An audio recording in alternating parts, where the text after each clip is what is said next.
Hello students, welcome to WB exam portal. একদম latest প্যাটার্নের reasoning যেগুলো টিসিএস ফলো করছে সেই টাইপের প্রশ্নপত্র তোমাদের আমি আজকে করাচ্ছি। এটা টোটাল যে আজকে প্রশ্নপত্রটা এসছে এটা হচ্ছে তোমাদের 16/6/2022 যে পেপার তোমরা দিয়েছিলে সেই পেপার, অর্থাৎ এনটিপিসি CBT 2 এর নুন শিফট লেভেল 2 এর যে পেপার, সেই পুরো পেপারটা আমি তোমাদের সলভ করাচ্ছি। এই ধরনের প্রশ্ন এবারে তোমরা রেলওয়ে গ্রুপ ডিতেও দেখতে পাবে। বেশিরভাগ প্রশ্ন আমরা দেখলাম সিটিং অ্যারেঞ্জমেন্টের উপর থেকে এসছে। কিছু তোমাদের আছে বিবৃতি এবং স্টেটমেন্ট টাইপের প্রশ্ন। এছাড়াও ইনইকুয়ালিটির প্রশ্ন এখন দেখা যাচ্ছে। ইনইকুয়ালিটি কী একটু পরে যখন কোশ্চেন্স আলোচনা করবো নিজেরা দেখলে বুঝতে পারবে। ওই ধরনের প্রশ্ন কিন্তু এবারে গ্রুপ ডিতেও আসতে পারে, কারণ পুরোটাই মানে আমরা রেলওয়ে গ্রুপ ডির যদি সিলেবাস দেখি রিজনিংয়ের, আর যদি আমরা এনটিপিসি CBT 1 বা CBT 2 এর সিলেবাস দেখি, পুরোটাই প্রায় সেম। প্রথম যে প্রশ্নটা দেওয়া হয়েছে এটা কিন্তু তোমাদের একটা বর্গাকার টেবিল অ্যারেঞ্জমেন্টের উপর দেওয়া হয়েছে, ওটা সিটিং অ্যারেঞ্জমেন্ট। আর সিটিং অ্যারেঞ্জমেন্ট কিন্তু রেলওয়ে গ্রুপ ডিতে আছে। কী বলছে দেখো, একটি অফিসে 4 জন সহকর্মী আছে, লুইস, অ্যালেক্স, ফিলিপস এবং সিরি। তারা একটি বর্গাকার টেবিলে বসে আছে কেন্দ্রের দিকে মুখ করে। ঠিক আছে, নিজেরা একটু ট্রাই করো, আমি তোমাদের একটু সামান্য সময় দিচ্ছি, খুব টাফ নয়, চলো নিজেরা ট্রাই করো।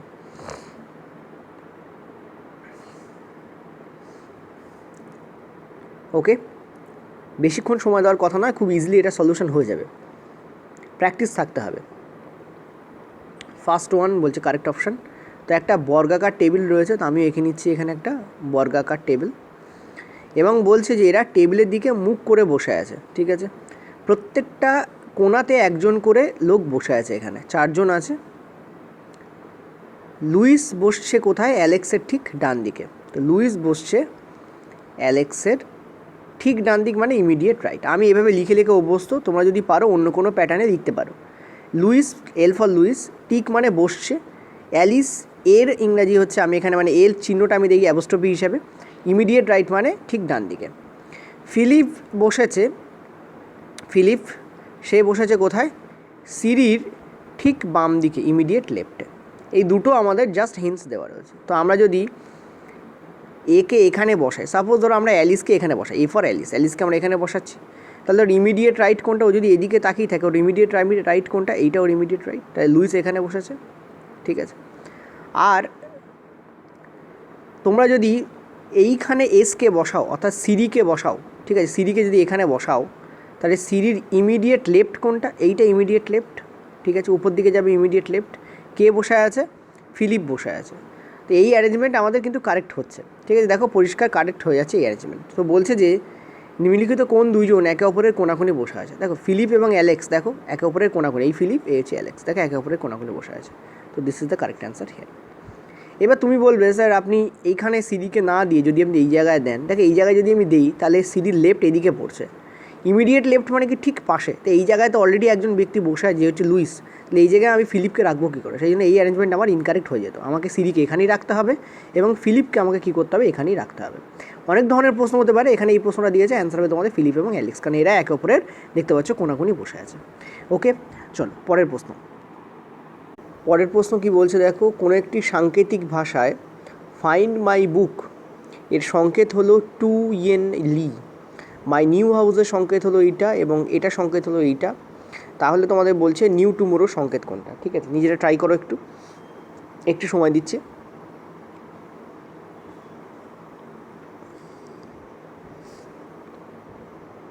ওকে চলো, অ্যান্সার কি বলছে? মো ইউভি। চলো দেখা যাক। দেখো নিউ, এই যে নিউ, এই যে শব্দটা নিউ, এই শব্দটা আমরা কোথা থেকে পাবো? এখানে দেখো নিউ কোথায় আছে, এই জায়গাটায় দেখো আমাদের নিউ রয়েছে। ঠিক আছে, নিউ রয়েছে। এবার নিউ খুঁজে পাওয়ার জন্য আমাদের মাই এবং হাউসের কোডটাকেও নির্দিষ্ট করতে হবে। ঠিক আছে, দেখো মায়ের কোড আমরা এখান থেকে পেয়ে যাবো, এই মাই, এখানে দেখো তোমাদের কমন রয়েছে এই দুটো ওয়ার্ড।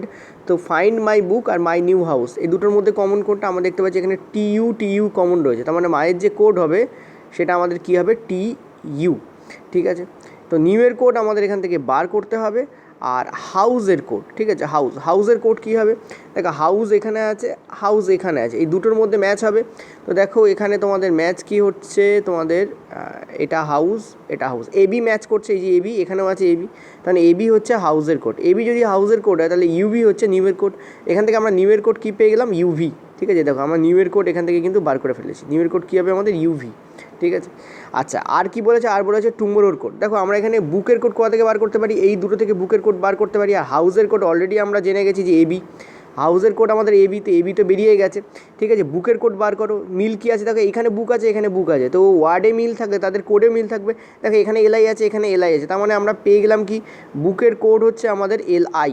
ঠিক আছে, তার মানে দেখো এলআই এবং এবি তো ইউজ হয়ে যাচ্ছে, তাহলে মই হচ্ছে আমাদের টুমোরোর কোড। এই টুমোরোর যে কোড হবে সেটা আমাদের মো। এবার এখানে দেখো নিউ এবং টুমোরো বার করতে বলেছে, তাহলে ইউভি আর মো হবে। এইটাই কারেক্ট অ্যান্সার ওই জন্য। ঠিক আছে, আমরা এখান থেকে কী পেলাম? টুমোরোর কোড কী পেলাম? টুমোরোর কোড আমরা পেলাম মো। ঠিক আছে, এই যে মো আর ইউভি, এই দেখো মো আর ইউভি। ক্লিয়ার হয়েছে? ওকে, চলো পরের প্রশ্ন। এগুলো হচ্ছে সব তোমাদের লেটেস্ট প্যাটার্ন টিসিএসের যে রিজনিং সেকশন সেইটা, এগুলো ডেফিনেটলি প্র্যাকটিস করে যাও। রেলওয়ে গ্রুপ ডিতে অলরেডি লাস্ট ইয়ারেও তোমাদের এরকম সেন্টেন্স বেস কোডিং ডিকোডিং পড়েছে, এবারেও আসবে। সিবিটি 2তেও দেখতে পাচ্ছ তার নিদর্শন। ঠিক আছে, তো একটি নির্দিষ্ট সাংকেতিক ভাষায় এই সেন্টেন্সগুলোকে এইভাবে কোডিং করা হয়েছে। তোমাদের বলেছে মাই ভিনটেজ হাউসের সংকেত কী হবে? 3টে বলেছে, ওখানে 2টো ছিল। টাইম টেকিং করে দিয়েছে, মানে টাইম কনজিউমিং করে দিয়েছে। চলো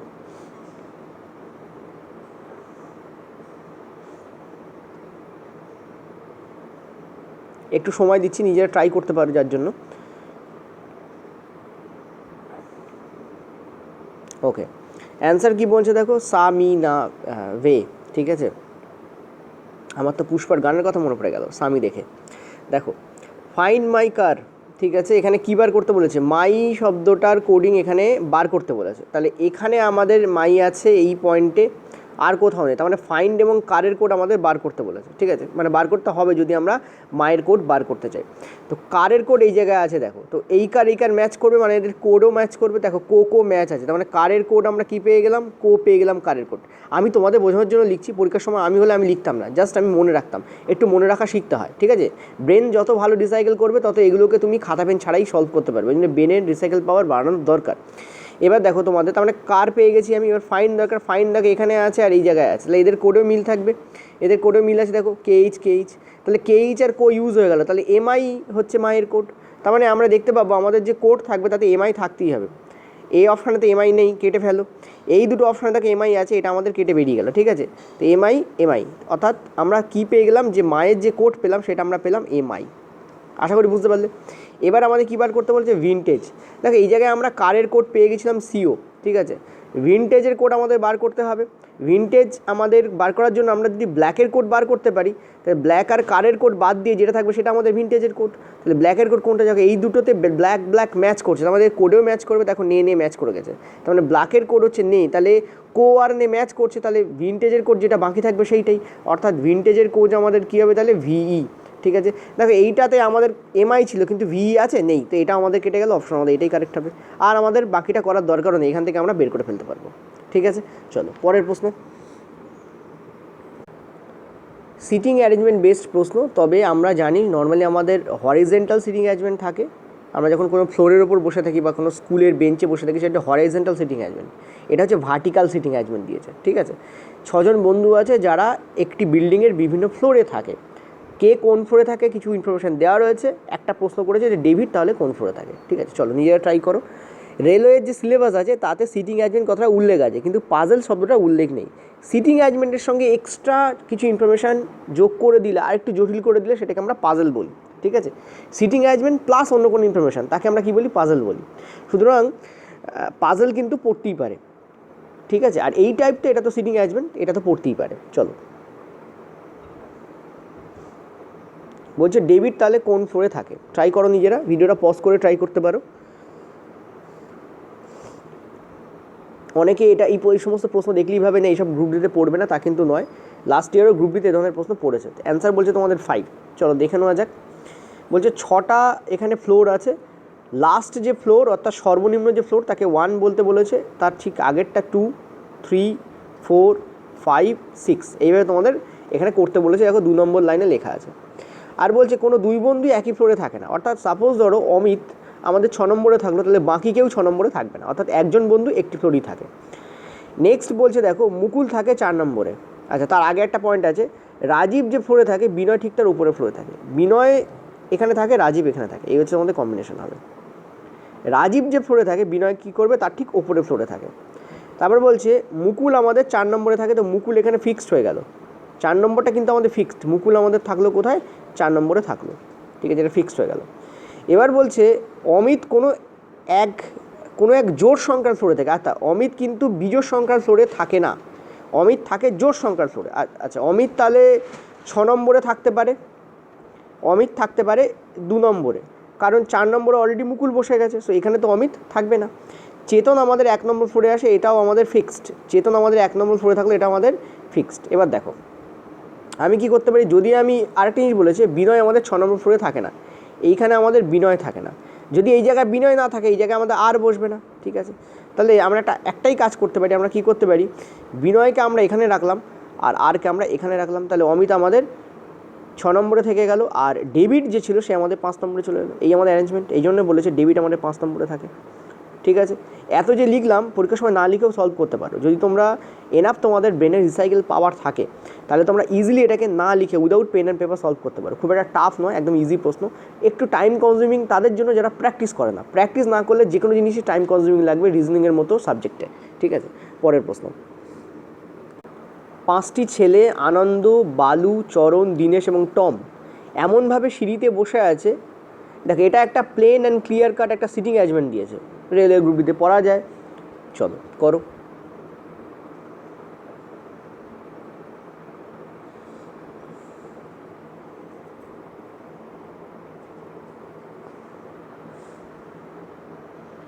মুখে মুখে হয়ে যাওয়ার কথা, ঠিক আছে, খুব বেশি টাইম দেওয়ার কথা নয়। আনন্দ অ্যান্সার বলছে, কি বলছে দেখো, এমনভাবে বসে আছে যে আনন্দ টমের ঠিক নিচে বসে আছে, ঠিক আছে, আনন্দ বসে আছে টমের ঠিক নিচে, তো কম্বিনেশন অলওয়েজ এই আসবে, যেখানেই বসো না কেন টম উপরে আনন্দ ঠিক তার নিচে বসবে। টম আবার বালুর ঠিক নিচে বসে আছে, তো বালু ঠিক নিচে টম বসে আছে। চরণ ঠিক আনন্দ এবং দীনেশের মাঝখানে আছে, তাহলে চরণ এইখানে, দীনেশ এইখানে, ঠিক আছে। সিঁড়িতে টম এবং চরণের ঠিক মাঝখানে কে বসে আছে, টম এবং চরণের মাঝখানে কে বসে আছে, আনন্দ, ব্যাস হয়ে গেল। কতক্ষণ লাগলো বলো, তোমাদের তো সলভ করাচ্ছি পড়ে টোড়ে বলে বলে আস্তে আস্তে, পরীক্ষার সময় করলে কতক্ষণ লাগবে বলো তো, 10 সেকেন্ড, তাই না? এনাফ প্র্যাকটিস থাকার দরকার। পরের প্রশ্ন, অর্ডার এবং র্যাঙ্কিংয়ের প্রশ্ন, রেলওয়ে গ্রুপ ডি সিলেবাসের মধ্যে আছে, চলো করো। অ্যাকচুয়ালি এনটিপিসি আর রেলওয়ে গ্রুপ ডি সিলেবাসে খুব একটা পার্থক্য নেই, ঠিক আছে। গ্রুপ ডি শব্দটা যেহেতু অ্যাটাচ থাকে অনেকে ভেবে নেয় ইজি কোশ্চেন্স পড়বে, অ্যাকচুয়ালি একদমই নয়, টেকনিক্যাল পোস্ট, অর্থাৎ কোশ্চেন্স কিন্তু লেভেল ভালো লেভেলের হবে।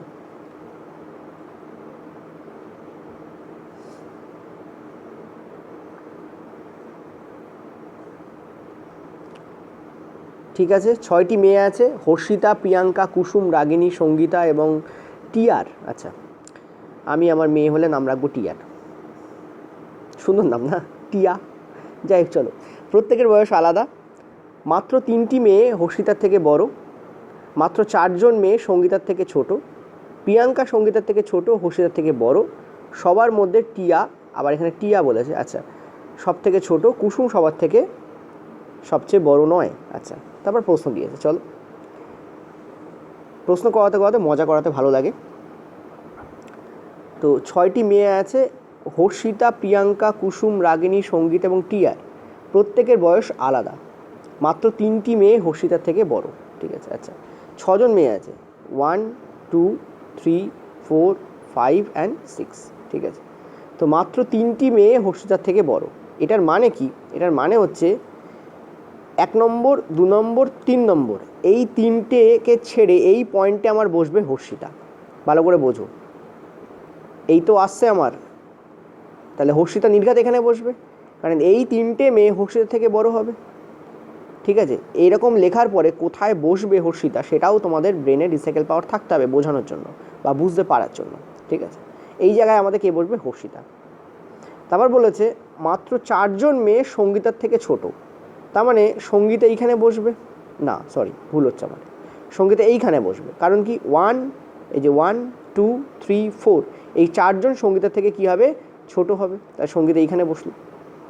নেক্সট বলছে প্রিয়াঙ্কা সঙ্গীতা থেকে ছোট কিন্তু হর্ষিতা থেকে বড়, তাহলে প্রিয়াঙ্কা এইখানে বসবে, প্রিয়াঙ্কা সঙ্গীতার থেকে ছোট কিন্তু হর্ষিতার থেকে বড়। দেখো প্রিয়াঙ্কা গ্রেটার দ্যান হর্ষিতা লেখা আছে, মানে প্রিয়াঙ্কা বড় হর্ষিতার থেকে, কিন্তু প্রিয়াঙ্কা লেস দ্যান সঙ্গীতা লেখা আছে বা সঙ্গীতা গ্রেটার দ্যান প্রিয়াঙ্কা লেখা আছে, মানে প্রিয়াঙ্কা সঙ্গীতা থেকে ছোট, যা বলেছে ওখানে। আর কি বলছে, সবার মধ্যে টিয়া ছোট, টিয়া এই পয়েন্টে বসবে তাহলে। নেক্সট বলছে কুসুম সবার মধ্যে সব থেকে বড় নয়, ঠিক আছে, তাহলে কুসুম ডেফিনেটলি এখানে বসবে, কারণ আর তো পয়েন্ট নেই। তাহলে কে সব থেকে বড়, দেখো কার নাম বসেনি এখানে, রাগিনী নাম বসেনি, ঠিক আছে, না কি বলেছে এদের মধ্যে কে হর্ষিতার চেয়ে বড় নয়, আচ্ছা কুসুম তো এখানে বসবে, ওকে। যদি বলতো কে সব থেকে বড়, সরি কে সব থেকে বড়, কুসুম নয়, সরি রাগিনী সব থেকে বড় হতো, কে সব থেকে বড়, অ্যান্সার হতো কি রাগিনী, ঠিক আছে। ওল্ডেস্ট পার্সন কে এখানে অ্যাজ পার এজ, রাগিনী হচ্ছে ওল্ডেস্ট পার্সন, সব থেকে বড় কে রাগিনী। এখানে বলেছে কে হর্ষিতার চেয়ে বড় নয়, তুমি দেখতে পাচ্ছ কুসুম এবং টিয়া হর্ষিতার থেকে বড় নয়, এরা হর্ষিতার থেকে ছোট। অপশানে তোমাদের কুসুম দেওয়া আছে, তো এটাই আমাদের কারেক্ট অ্যান্সার হবে। ওকে, চল পরের প্রশ্ন।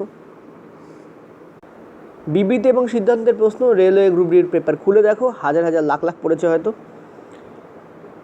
চলো করো ভেন ডায়াগ্রাম, এবারে আসবে রেলওয়ে গ্রুপ ডিতে, একদম মাথায় ভালো করে ঢুকিয়ে নাও। আর ভেন ডায়াগ্রাম ডেফিনেটলি প্র্যাকটিস করো, 3-4টেও দেখতে পাবে।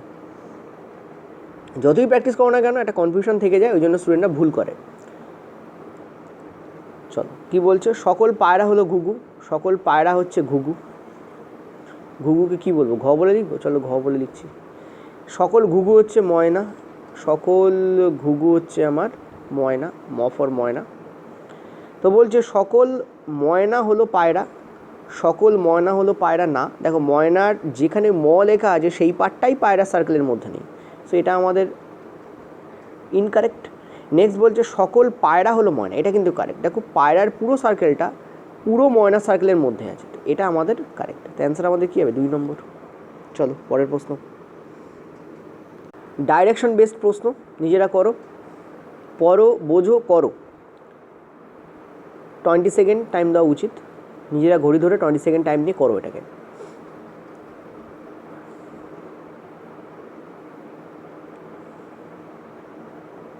ওকে, অ্যান্সার কি বলছে দেখো, 10 মিটার। কোচের দেওয়া নির্দেশ অনুযায়ী ঝুলন এক্স বিন্দু থেকে দক্ষিণ পূর্বে 7 মিটার হাঁটে। দেখো এক্স বিন্দু হচ্ছে এইটা সাপোজ ধরো আমাদের এক্স বিন্দু, ঠিক আছে, একটু তোমাদের চেঞ্জ করে নিচ্ছি। বলছে দক্ষিণ পূর্ব, দেখো যারা বুঝতে পারছো না দক্ষিণ পূর্ব কোনটা, এইটা হচ্ছে আমাদের সাউথ, এটা হচ্ছে আমাদের নর্থ, এটা হচ্ছে আমাদের ইস্ট, এটা হচ্ছে আমাদের ওয়েস্ট। দক্ষিণ পূর্ব কোনটা, এই হচ্ছে দক্ষিণ, এই হচ্ছে পূর্ব, তার মাঝখানে যে পয়েন্টটা এটাকে আমরা বলি দক্ষিণ পূর্ব। তার মানে ও কোন দিকে হাঁটছে, এই পয়েন্টের দিকে হাঁটছে। কত মিটার হাঁটলো, 7 মিটার, ঠিক আছে। তারপর ঝুলন কী করছে, পশ্চিম দিকে হাঁটা লাগাচ্ছে, ঠিক আছে। পশ্চিম দিক কোনটা, দেখ এই পয়েন্টে এসে দাঁড়িয়ে থাকে, তার পশ্চিম দিক এদিকে আসবে, ঠিক আছে, তো এও এদিকে হাঁটা লাগাচ্ছে। কত মিটার, 14 মিটার, তো আমি এখানে মুছে দিচ্ছি, ঠিক আছে। এই গ্রাফটাকে সবসময় খেয়াল রাখবে। তো এখান থেকে ও কী করছে, ও 14 মিটার হাঁটছে, এই হচ্ছে আমার 14 মিটার, 7-এর ডবল হতে হবে ওভারঅল। তো একটা কাজ করি, আমি ওপরের দাগটাকে একটু ছোটো করে দিই, তাহলে আমার নিচের দাগটাকেও একটু ছোটো করে রাখতে পারবো, ঠিক আছে। এই দিকে যাচ্ছে, 14 মিটার হাঁটছে, এটা 7 ছিল, এটা 14। তারপর কি বলছে, তারপর সে উত্তর পশ্চিমে 7 মিটার হাঁটা লাগাচ্ছে। উত্তর পশ্চিম মানে কোনটা, আবার আঁকো, এ হচ্ছে নর্থ, যারা বুঝতে পারবে না তাদের জন্য, এ হচ্ছে সাউথ, এ হচ্ছে ইস্ট, এ হচ্ছে ওয়েস্ট। উত্তর পশ্চিম কোনটা, এই দিক হচ্ছে উত্তর পশ্চিম, তার মানে ও দাঁড়িয়ে আছে এই পয়েন্টে, তার মানে ওর উত্তর পশ্চিম হবে এই দিকে, ঠিক আছে। এদিকে ও কী করছে, 7 মিটার হাঁটছে, ঠিক আছে, এদিকে ও কী করছে, 7 মিটার হাঁটছে, ঠিক আছে।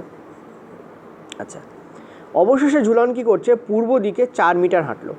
ঝুলন কী করলো, পূর্ব দিক, মানে এইদিকে পূর্ব দিক, ও কী করলো, 4 মিটার হাঁটলো, ঠিক আছে। এই তো এক্স এবং ওয়াই এর মধ্যে ন্যূনতম দূরত্ব কত, এই হচ্ছে এক্স, আচ্ছা এই হচ্ছে ওয়াই, ঠিক আছে। এক্স এবং ওয়াই এর মধ্যে ন্যূনতম দূরত্ব কত, দেখো এটাকে আমি একটু ভালো করে এঁকে দিচ্ছি। এই হচ্ছে আমাদের 7 মিটার ছিল, এদিকে এই হচ্ছে আমাদের 7 মিটার ছিল, এই হচ্ছে আমাদের 14 মিটার ছিল। দেখো তো ভালো করে ফিগারটা চিনতে পারো কি না, এই 7, এই 7, আর এইটুকু হচ্ছে তোমাদের 4 মিটার, রাইট। তাহলে এইটুকু আমাদের 4 মিটার, তুমি বলো এইটা 7, এইটা 7, এটুকু আমাদের 4 মিটার। আমরা জানি যে এটা আমাদের কি তৈরি হচ্ছে, ভালো করে বোঝো এটা আমাদের কি তৈরি হচ্ছে, বিপরীত বাহুগুলো আমাদের এখানে কি হয়ে গেছে, সমান হয়ে গেছে। ভালো করে দেখো, বিপরীত বাহুগুলো আমাদের কি হয়ে গেছে, সমান হয়ে গেছে, এবং সমান্তরালও হয়েছে, আমরা দেখতেই পাচ্ছি পরিষ্কারভাবে, তার মানে এই ওপরের পার্টটাও পুরোটা যদি করি সেটা আমাদের 14ই হবে। তার মানে এই যে ডট ডট অংশটা 10 মিটার হবে, এটা 4 এটা 10। এই ছবিটাকে আমি এখানে রিপ্রেজেন্ট করে দিলাম ভালো করে, এখানে তো এঁকেছিলাম হজবল মতো করে। এখানে দেখো এই পয়েন্টটাকে বলা হচ্ছে আমাদের ওয়াই পয়েন্ট, ঠিক আছে। আর ঝুলন যেখান থেকে হাঁটা শুরু করেছিল সেটা হচ্ছে এই এক্স পয়েন্ট, এই হচ্ছে আমাদের এক্স পয়েন্ট। তাহলে এখান থেকে এইটুকুরই তো দূরত্ব জিজ্ঞেস করেছে, কত হবে আমাদের 10 মিটার, কারেক্ট অ্যান্সার 10। ঠিক আছে, আশা করি বুঝতে পারলে। এবার আমাদের এরকম এসছে কেন, আমি প্রথমে তো বুঝতে পারিনি ফিগারটা কেমন।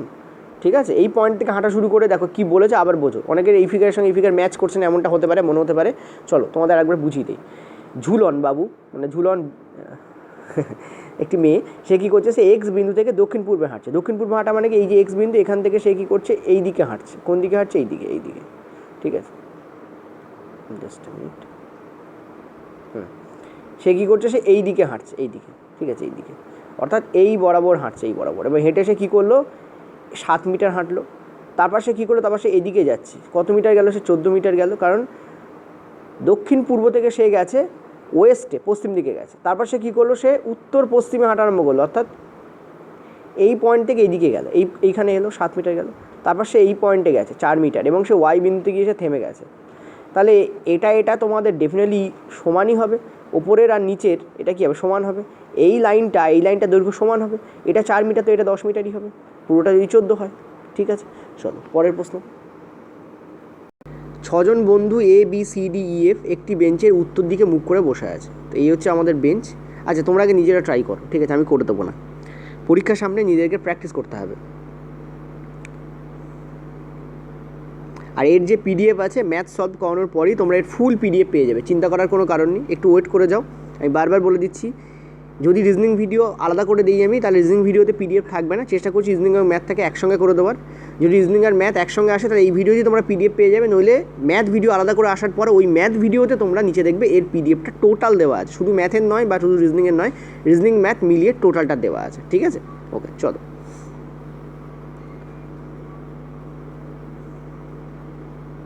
চেষ্টা করছি ম্যাথ এবং রিজনিং একসঙ্গে করে দেওয়ার, ওকে, ডোন্ট ওয়ারি। তো অ্যান্সার তোমাদের কি বলছে, এ। চলো দেখা যাক। 6 জন বন্ধু আছে, এরা উত্তর দিকে মুখ করে বসে আছে। তো 1 2 3 4 5 6। কী বলছে, এ বসে আছে সি এর ডান দিক থেকে দ্বিতীয় স্থানে। তাহলে এ বসে আছে সি এর সেকেন্ড রাইটে। দেখো আমি এইভাবে বুঝতে পারি, আমি অনেক দিন ধরে এইভাবে লিখি, ঠিক আছে, সেই জন্য আমি বুঝতে পারি এ টিক চিহ্ন দেওয়া মানে এ বসে আছে সি এর, মানে এই যে কমাটা দিয়েছি অ্যাপোস্ট্রফি, এর মানে হচ্ছে এর সেকেন্ড রাইটে। এটা মানে আমি বুঝতে পারি। তুমি যদি এটা মানে না বুঝতে পারো তাহলে তুমি নিজের মতো করে একটা ছোটো করে এই বাক্যটাকে কী করে লিখতে হয় নিজের মতো করে তৈরি করতে পারো। ঠিক আছে, আমি এভাবে তৈরি করে নিয়েছিলাম। নেক্সট বলছে সি বসেছে ডি এর ঠিক পাশে। ঠিক আছে, তাহলে সি আর ডি একসাথে বসে আছে। এবার সি এর কোন পাশে ডি বসেছে বলা নেই, আমি সিডি বলে লিখলাম, হতে পারে ডিসি, এভাবেও হতে পারে। ঠিক আছে, চলো, এই দুটো কম্বিনেশন আসতে পারে সি আর ডি এর মধ্যে।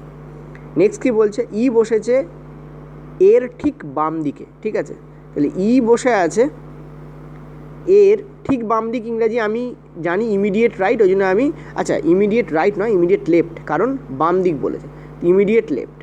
এর হচ্ছে অ্যাপোস্ট্রফি আমার কাছে, এর ইমিডিয়েট লেফটে কে বসে আছে, ই বসে আছে। যখন আমি এগুলো সলভ করার সময় দেখবো তখন আমি উইদিন সেকেন্ডে বুঝতে পারবো যে এই লাইনগুলোর মিনিং কী। ঠিক আছে, তুমি এইভাবে কোনো কোডিং তৈরি করতে পারো। নেক্সট বলছে এফ বসেছে ডি এবং বি দুজনের পাশেই, মানে ডি এবং বি এর মাঝখানে কোথাও এফ বসে আছে।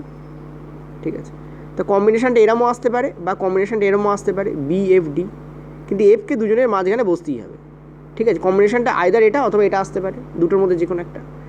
নেক্সট বলছে যদি বি বেঞ্চের কোনো একটি প্রান্তে বসে তাহলে নিম্নলিখিতের মধ্যে কে বেঞ্চের অপর প্রান্তে বসে আছে। এইবার দেখো, তাহলে বিকে আমি বেঞ্চের এই প্রান্তে বসিয়ে দিলাম, আমি জানি না বি এই প্রান্তে বসে আছে কি না, আই ডোন্ট নো, আমি বসিয়ে দেখি, তাহলে এফ এখানে বসবে এবং ডি আমার এখানে বসবে। ঠিক আছে, আর বলছে সি এবং ডি একসঙ্গে বসবে, তাহলে সি এখানে বসবে। এবার দেখো বলেছে সি এর সেকেন্ড রাইটে কে বসে আছে, এ বসে আছে। সি এর সেকেন্ড রাইট তো এদিকেই পড়ছে, কে বসে আছে এইখানে, এ বসে আছে। আমরা জানি যখন কোনো এলিমেন্ট বলবে তাকে ছেড়ে আমরা তার যত ঘর রাইটে বা লেফটে বলবে গুনবো। তো সিকে ছেড়ে 1 2, তাহলে এ এখানে বসবে। আর এই পয়েন্টে কে বসে আছে, কে বসেনি দেখো, এ বি বসেনি, এ বি সি ডি ই, ই তো আমাদের এখনও বসেনি। ই বসে আছে এর ইমিডিয়েট লেফটে, হ্যাঁ ই দেখো ইমিডিয়েট লেফটে আছে। দেখো আমি এখানে বি বসালাম এবং দেখলাম যা যা হিন্টস এখানে বলেছে সব আমার জন্য কার্যকরী হচ্ছে, তার মানে বি আমাদের এই প্রান্তেই বসবে আর এ বসবে আমাদের অপর প্রান্তে, দ্যাট ইজ ওয়াই অ্যান্সার এখানে এ। ঠিক আছে, যদি এই অ্যারেঞ্জমেন্ট না হতো আমি কী করতাম, বিকে আমি এই পয়েন্টে বসিয়ে দেখতাম, বিকে আমি কী করতাম এই পয়েন্টে বসিয়ে দেখতাম এবং আবার অ্যারেঞ্জমেন্টটাকে করার চেষ্টা করতাম, তো সেটার দরকার এখানে হলো না। ওকে চল পরের প্রশ্ন। রেবা পূর্ব দিকে 40 মিটার দৌড়ে স্টেডিয়ামে পৌঁছালেন। ঠিক আছে, তো রেবা কী করলো, রেবা পূর্ব দিকে দৌড়লো, কত মিটার দৌড়লো, 40 মিটার। ঠিক আছে, এবং সে কী করলো, সে স্টেডিয়ামে পৌঁছলো, এটা হচ্ছে আমাদের স্টেডিয়াম, এস ফর স্টেডিয়াম। তারপর সে ডান দিকে ঘুরলো, তার ডান দিক কোনটা, নিচের দিকে, এবং সে কী করলো, সে 20 মিটার দৌড়লো, 20 মিটার দৌড়লো। তারপর সে আবার ডান দিকে ঘুরলো, দেখো যখন সে নিচের দিকে আছে তখন তার ডান দিক তোমার বাম দিকে পড়বে, এবং সে কী করলো, সে 18 মিটার দৌড়লো, এই হচ্ছে আমাদের 18 মিটার, এই হচ্ছে আমাদেরকে 18 মিটার। এবং কী করলো, সে একটা মিউজিক স্টোরে পৌঁছলো, এম ফর মিউজিক স্টোর। আচ্ছা ঠিক আছে, এই পয়েন্টে আমাদের মিউজিক স্টোর আছে, এই পয়েন্টে এটা for M for music store. ঠিক আছে, এম। তারপরে কী করছে, সে আবার তার ডান দিকে ঘুরছে, দেখো ডান দিক মানে কি ওপর দিক, এবং সে 10 মিটার দৌড়চ্ছে, ডান দিকে ঘুরলো এবং সে কী করলো, সে 10 মিটার গেল, 20-র অর্ধেক 10, তো একটু মোটামুটি চেষ্টা করতে হবে যেন আমরা হাফ আঁকি। ঠিক আছে, 20-র অর্ধেক এই হাফ। ঠিক আছে, এই হচ্ছে আমার 10, একটু বড় করে আঁকলে ভালো হতো। এরপর সে কী করছে, সে বাম দিকে ঘুরছে। ঠিক আছে, বাম দিক মানে এই দিক, তোমার বাম দিক ঘুরলো এবং 24 মিটার সে কী করছে, সে যাচ্ছে। দেখো 18 আর 24, 40-এর বেশি হয়ে যাবে। ঠিক আছে, তো আমরা এই পয়েন্টে নিয়ে যাচ্ছি। ঠিক আছে, এইখানে গেছে সে, অবশেষে সে কী করলো, সে ডান দিকে ঘুরলো, ডান দিক মানে ওপরের দিক, এবং সে 12 মিটার দৌড়লো। দেখো এই পয়েন্টে সে 10 মিটার ছিল। ঠিক আছে, 12 মিটার দৌড়চ্ছে মানে সে ওপর দিকে উঠে যাচ্ছে, কিন্তু কারণ বাকি হাফ গেলে 10 হতো, আর একটু ওপর দিকে গেছে। এইটা হচ্ছে তোমাদের 24 আর লাস্ট হচ্ছে তোমাদের 12। এখন সে এই পয়েন্টে দাঁড়িয়ে আছে। তো কী বলছে, রেবা এখন কোন দিকে মুখ করে আছে, আমরা ক্লিয়ারলি দেখতে পাচ্ছি রেবা উত্তর দিকে মুখ করে আছে। ঠিক আছে, ওকে চলো পরের প্রশ্ন, কিছুই নয় একদম ইজি প্রশ্ন, জাস্ট তোমাদের কি করেছে মানে অনেক ইনফরমেশান দিয়ে সেটাকে লেন্দি করা হয়েছে, আর কিছু না। একটু বড় করে আঁকলে মনে হয় ভালো হতো, দিকে বড় করে দেখতে চাও, এই হচ্ছে আমাদের 40 মিটার, তারপর নিচে গেল এই হচ্ছে তোমাদের 10 মিটার, তারপর 18 মিটার গেল। ঠিক আছে, এইটা হচ্ছে 20, এটা হচ্ছে 40, এটা হচ্ছে আমাদের 18। এই পয়েন্টে আমাদের স্টেডিয়াম ছিল, এই পয়েন্টে আমাদের এম মিউজিক স্টোর ছিল। তারপর সে ওপরে গেল, একটু বড় করে দেখাচ্ছি, 10 মিটার। তারপর সে এদিক থেকে এদিকে গেল 24 মিটার। ঠিক আছে, এখানে গেল 24 মিটার, এবং লাস্টে সে কী করলো, সে 12 মিটার ওপরে গেল। ঠিক আছে, এই এখন সে এই পয়েন্টে দাঁড়িয়ে আছে, এই পয়েন্টে সে দাঁড়িয়ে আছে। তোমাকে প্রশ্ন জিজ্ঞেস করছি এটা কোন দিক, আমরা ক্লিয়ারলি দেখতে পাচ্ছি এটা নর্থ, ওপর দিকে হলে আমাদের নর্থই হয়। ঠিক আছে, উপর দিকে হলে আমাদের north, the answer will be উত্তর হেয়ার। ঠিক আছে, এটাকে আমি এখানে তোমাদের কী করলাম, একটু বড় করে দেখালাম। ওকে চলো পরের প্রশ্ন। পরের প্রশ্ন দেখতে পাচ্ছ একদমই ইজি প্রশ্ন, বলছে প্রতিটি সংখ্যা যুগলে প্রথম সংখ্যাটির ওপর একটি নির্দিষ্ট গাণিতিক প্রক্রিয়া সম্পাদনের ফলে দ্বিতীয় সংখ্যাটি প্রাপ্ত হয়। নিম্নলিখিত সংখ্যা যুগলের মধ্যে 3টি একই, বাকি একটা এক নয়, সেটা বার করতে বলেছে। চলো নিজেরা ট্রাই করো। কিউবের ওপর দেওয়া হয়েছে বেসিক্যালি, আর কিছু নয়।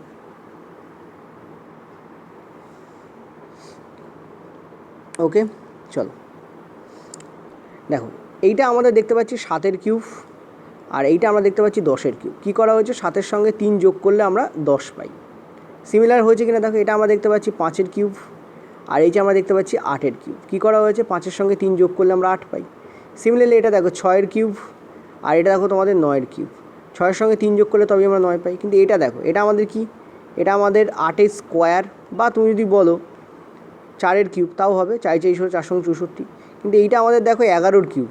ঠিক আছে, তো আমরা ক্লিয়ারলি দেখতে পাচ্ছি এখানে +7 করে আমরা 11 পাই, 4-এর সঙ্গে +7 করলে আমরা 11 পাই। এইটা আমাদের ইনকারেক্ট হচ্ছে, বাকিগুলো সব ম্যাচ করে যাচ্ছে। তো এইটা যেহেতু ইনকারেক্ট মানে ওইগুলোর সঙ্গে ম্যাচ করছে না, তো এটাই আমাদের অ্যান্সার, কারণ ম্যাচ যেটা নয় সেটা বার করতে বলেছে। ঠিক আছে, চলো পরের প্রশ্ন। আচ্ছা পরের প্রশ্ন দেখো, নিজেরা ট্রাই করো। একটা সিটিং অ্যারেঞ্জমেন্ট দেওয়া রয়েছে, এবং সার্কুলার সিটিং অ্যারেঞ্জমেন্ট বা টেবিল অ্যারেঞ্জমেন্ট বলতে পারো।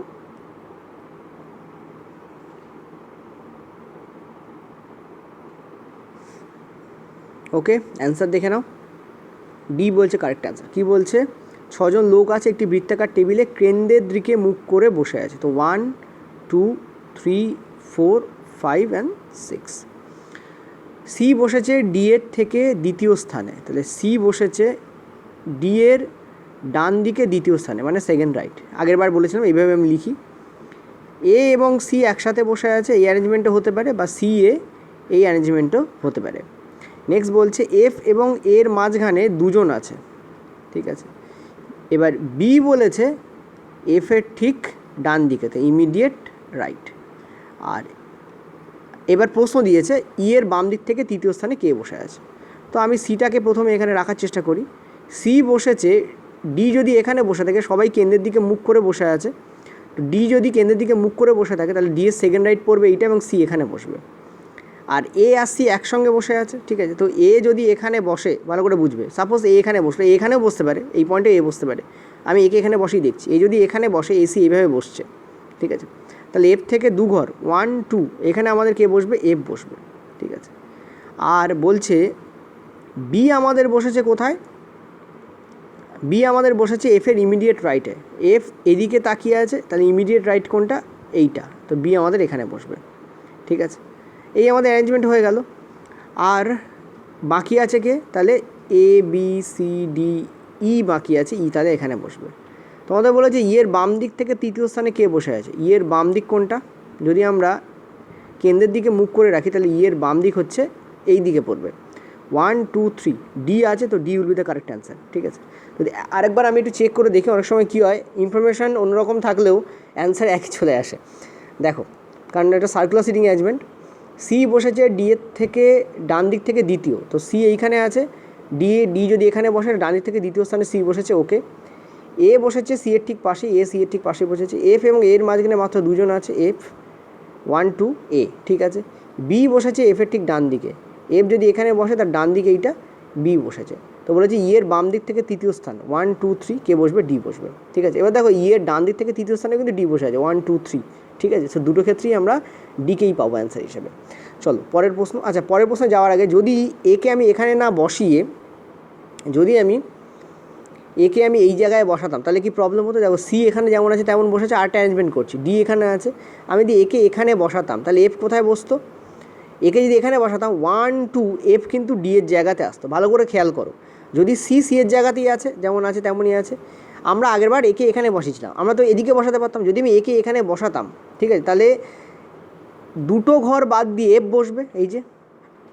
তাহলে দেখো একে যদি এখানে বসাই 1 2 এফ এখানে চলে আসে, যেটা তো পসিবল না, কারণ অলরেডি ডি এখানে বসে আছে। সেই জন্য আমরা লাল কালি দিয়ে যদি করতাম, যেটা করছি এখন, সেটা আমাদের ঠিক হতো না। যেটা সবুজ কালিতে আমরা আগে করেছি সেটা আমাদের অ্যাকচুয়ালি কারেক্ট অ্যারেঞ্জমেন্ট, ঠিক আছে। ভুল কী হতো তাও বলে দিলাম। চলো পরের প্রশ্ন। পরের প্রশ্ন দেখো, বিবৃতি এবং পদক্ষেপের প্রশ্ন। সম্ভাব্য পদক্ষেপ কোনটা হতে পারে, অবশ্যই লজিক এখানে কাজ লাগাতে হবে এবং বাস্তববাদী লজিক এখানে তোমাকে কাজ লাগাতে হবে। বলেছে কোম্পানি এক্স, কোনো একটা কোম্পানি আছে, তার দ্বারা বিক্রি করা একটি নির্দিষ্ট পণ্যের বিক্রি সাম্প্রতিক সময় কমে গেছে, যা কোম্পানি উদ্বেগের কারণ। অর্থাৎ কোনো একটা দ্রব্য এক্স কোম্পানি উৎপাদন করে, সেই দ্রব্যটার বিক্রি সাম্প্রতিক সময়ে কমে গেছে এবং যার ফলে সেটা কোম্পানির কজ অফ ওরি হয়েছে, ঠিক আছে, কোম্পানির উদ্বেগের কারণ হয়েছে। পদক্ষেপ বলছে কী কী পদক্ষেপ এর সাপেক্ষে নেওয়া যেতে পারে, মানে এই ব্যাপারটাকে ঠিক করার জন্য কোম্পানি কী কী পরবর্তী পদক্ষেপ নিতে পারে যেটা লজিক্যাল হবে। সম্ভাব্য পদক্ষেপ, কোম্পানির উচিত বাজারের অন্যান্য প্রতিযোগিতামূলক পণ্যের সঠিক অধ্যয়ন করা, ঠিক আছে। যে প্রোডাক্ট কোম্পানি তৈরি করছে সেই প্রোডাক্টের মতো আর কী কী প্রোডাক্ট সেখানে আছে, বা অন্যান্য কী কী প্রোডাক্ট সেখানে আছে যেগুলো বর্তমানে ভালো চলছে, এবং সেগুলো কোম্পানির কাছে ডেফিনেটলি তার সম্পর্কে ডেটা হওয়া উচিত। অর্থাৎ কোম্পানির কাছে সেই ব্যাপারে কী থাকা উচিত, সঠিক ইনফরমেশান থাকা উচিত। আর অধ্যয়ন করলে ইনফরমেশান আসবে ডেফিনেটলি। তুমি জানো যে কোনো কোম্পানি যেটা প্রোডাক্ট তৈরি করে, সে অন্যান্য প্রোডাক্ট, ধরো কোনো একটা কোম্পানি তুমি হ্যান্ড ওয়াশ ইউজ করছো, সেই হ্যান্ড ওয়াশের দাম দুম করে বাড়ে না বা কমে না। অন্যান্য হ্যান্ড ওয়াশের দাম যখন বাড়ে বা কমে, এটারও কিন্তু সেই হারে বাড়ে বা কমে, ঠিক আছে। হ্যাঁ, বাড়া কমার হেরফের থাকতে পারে। এটা কেন হয়, কারণ এক কোম্পানি অন্য কোম্পানির ব্যাপারে খোঁজখবর রাখে, ঠিক আছে। সেই জন্য সে আউট অফ মার্কেট গিয়ে কিছু করতে পারে না। তো 1 নম্বর যেটা পদক্ষেপ সেটা ডেফিনেটলি কারেক্ট পদক্ষেপ এবং সম্ভাব্য পদক্ষেপগুলোর মধ্যে একটা হতেই পারে। 2 নম্বর বলছে একটি কাঙ্ক্ষিত গুণমান বজায় রেখে পণ্যের দাম হ্রাস করা উচিত। মনে রাখবে, বাজারে প্রথম যখন কোনো কোম্পানি কোনো জিনিস তৈরি করে তখন ফার্স্ট সে কী করে, একই জাতীয় অন্যান্য যে দ্রব্য, অন্যান্য কোম্পানির যে প্রোডাক্ট, তার থেকে নিজের দামটা একটু কমিয়ে রাখে, ঠিক আছে। কিন্তু শুধু দাম কমালেই হবে না, গুণমানটাও ঠিক রাখতে হবে।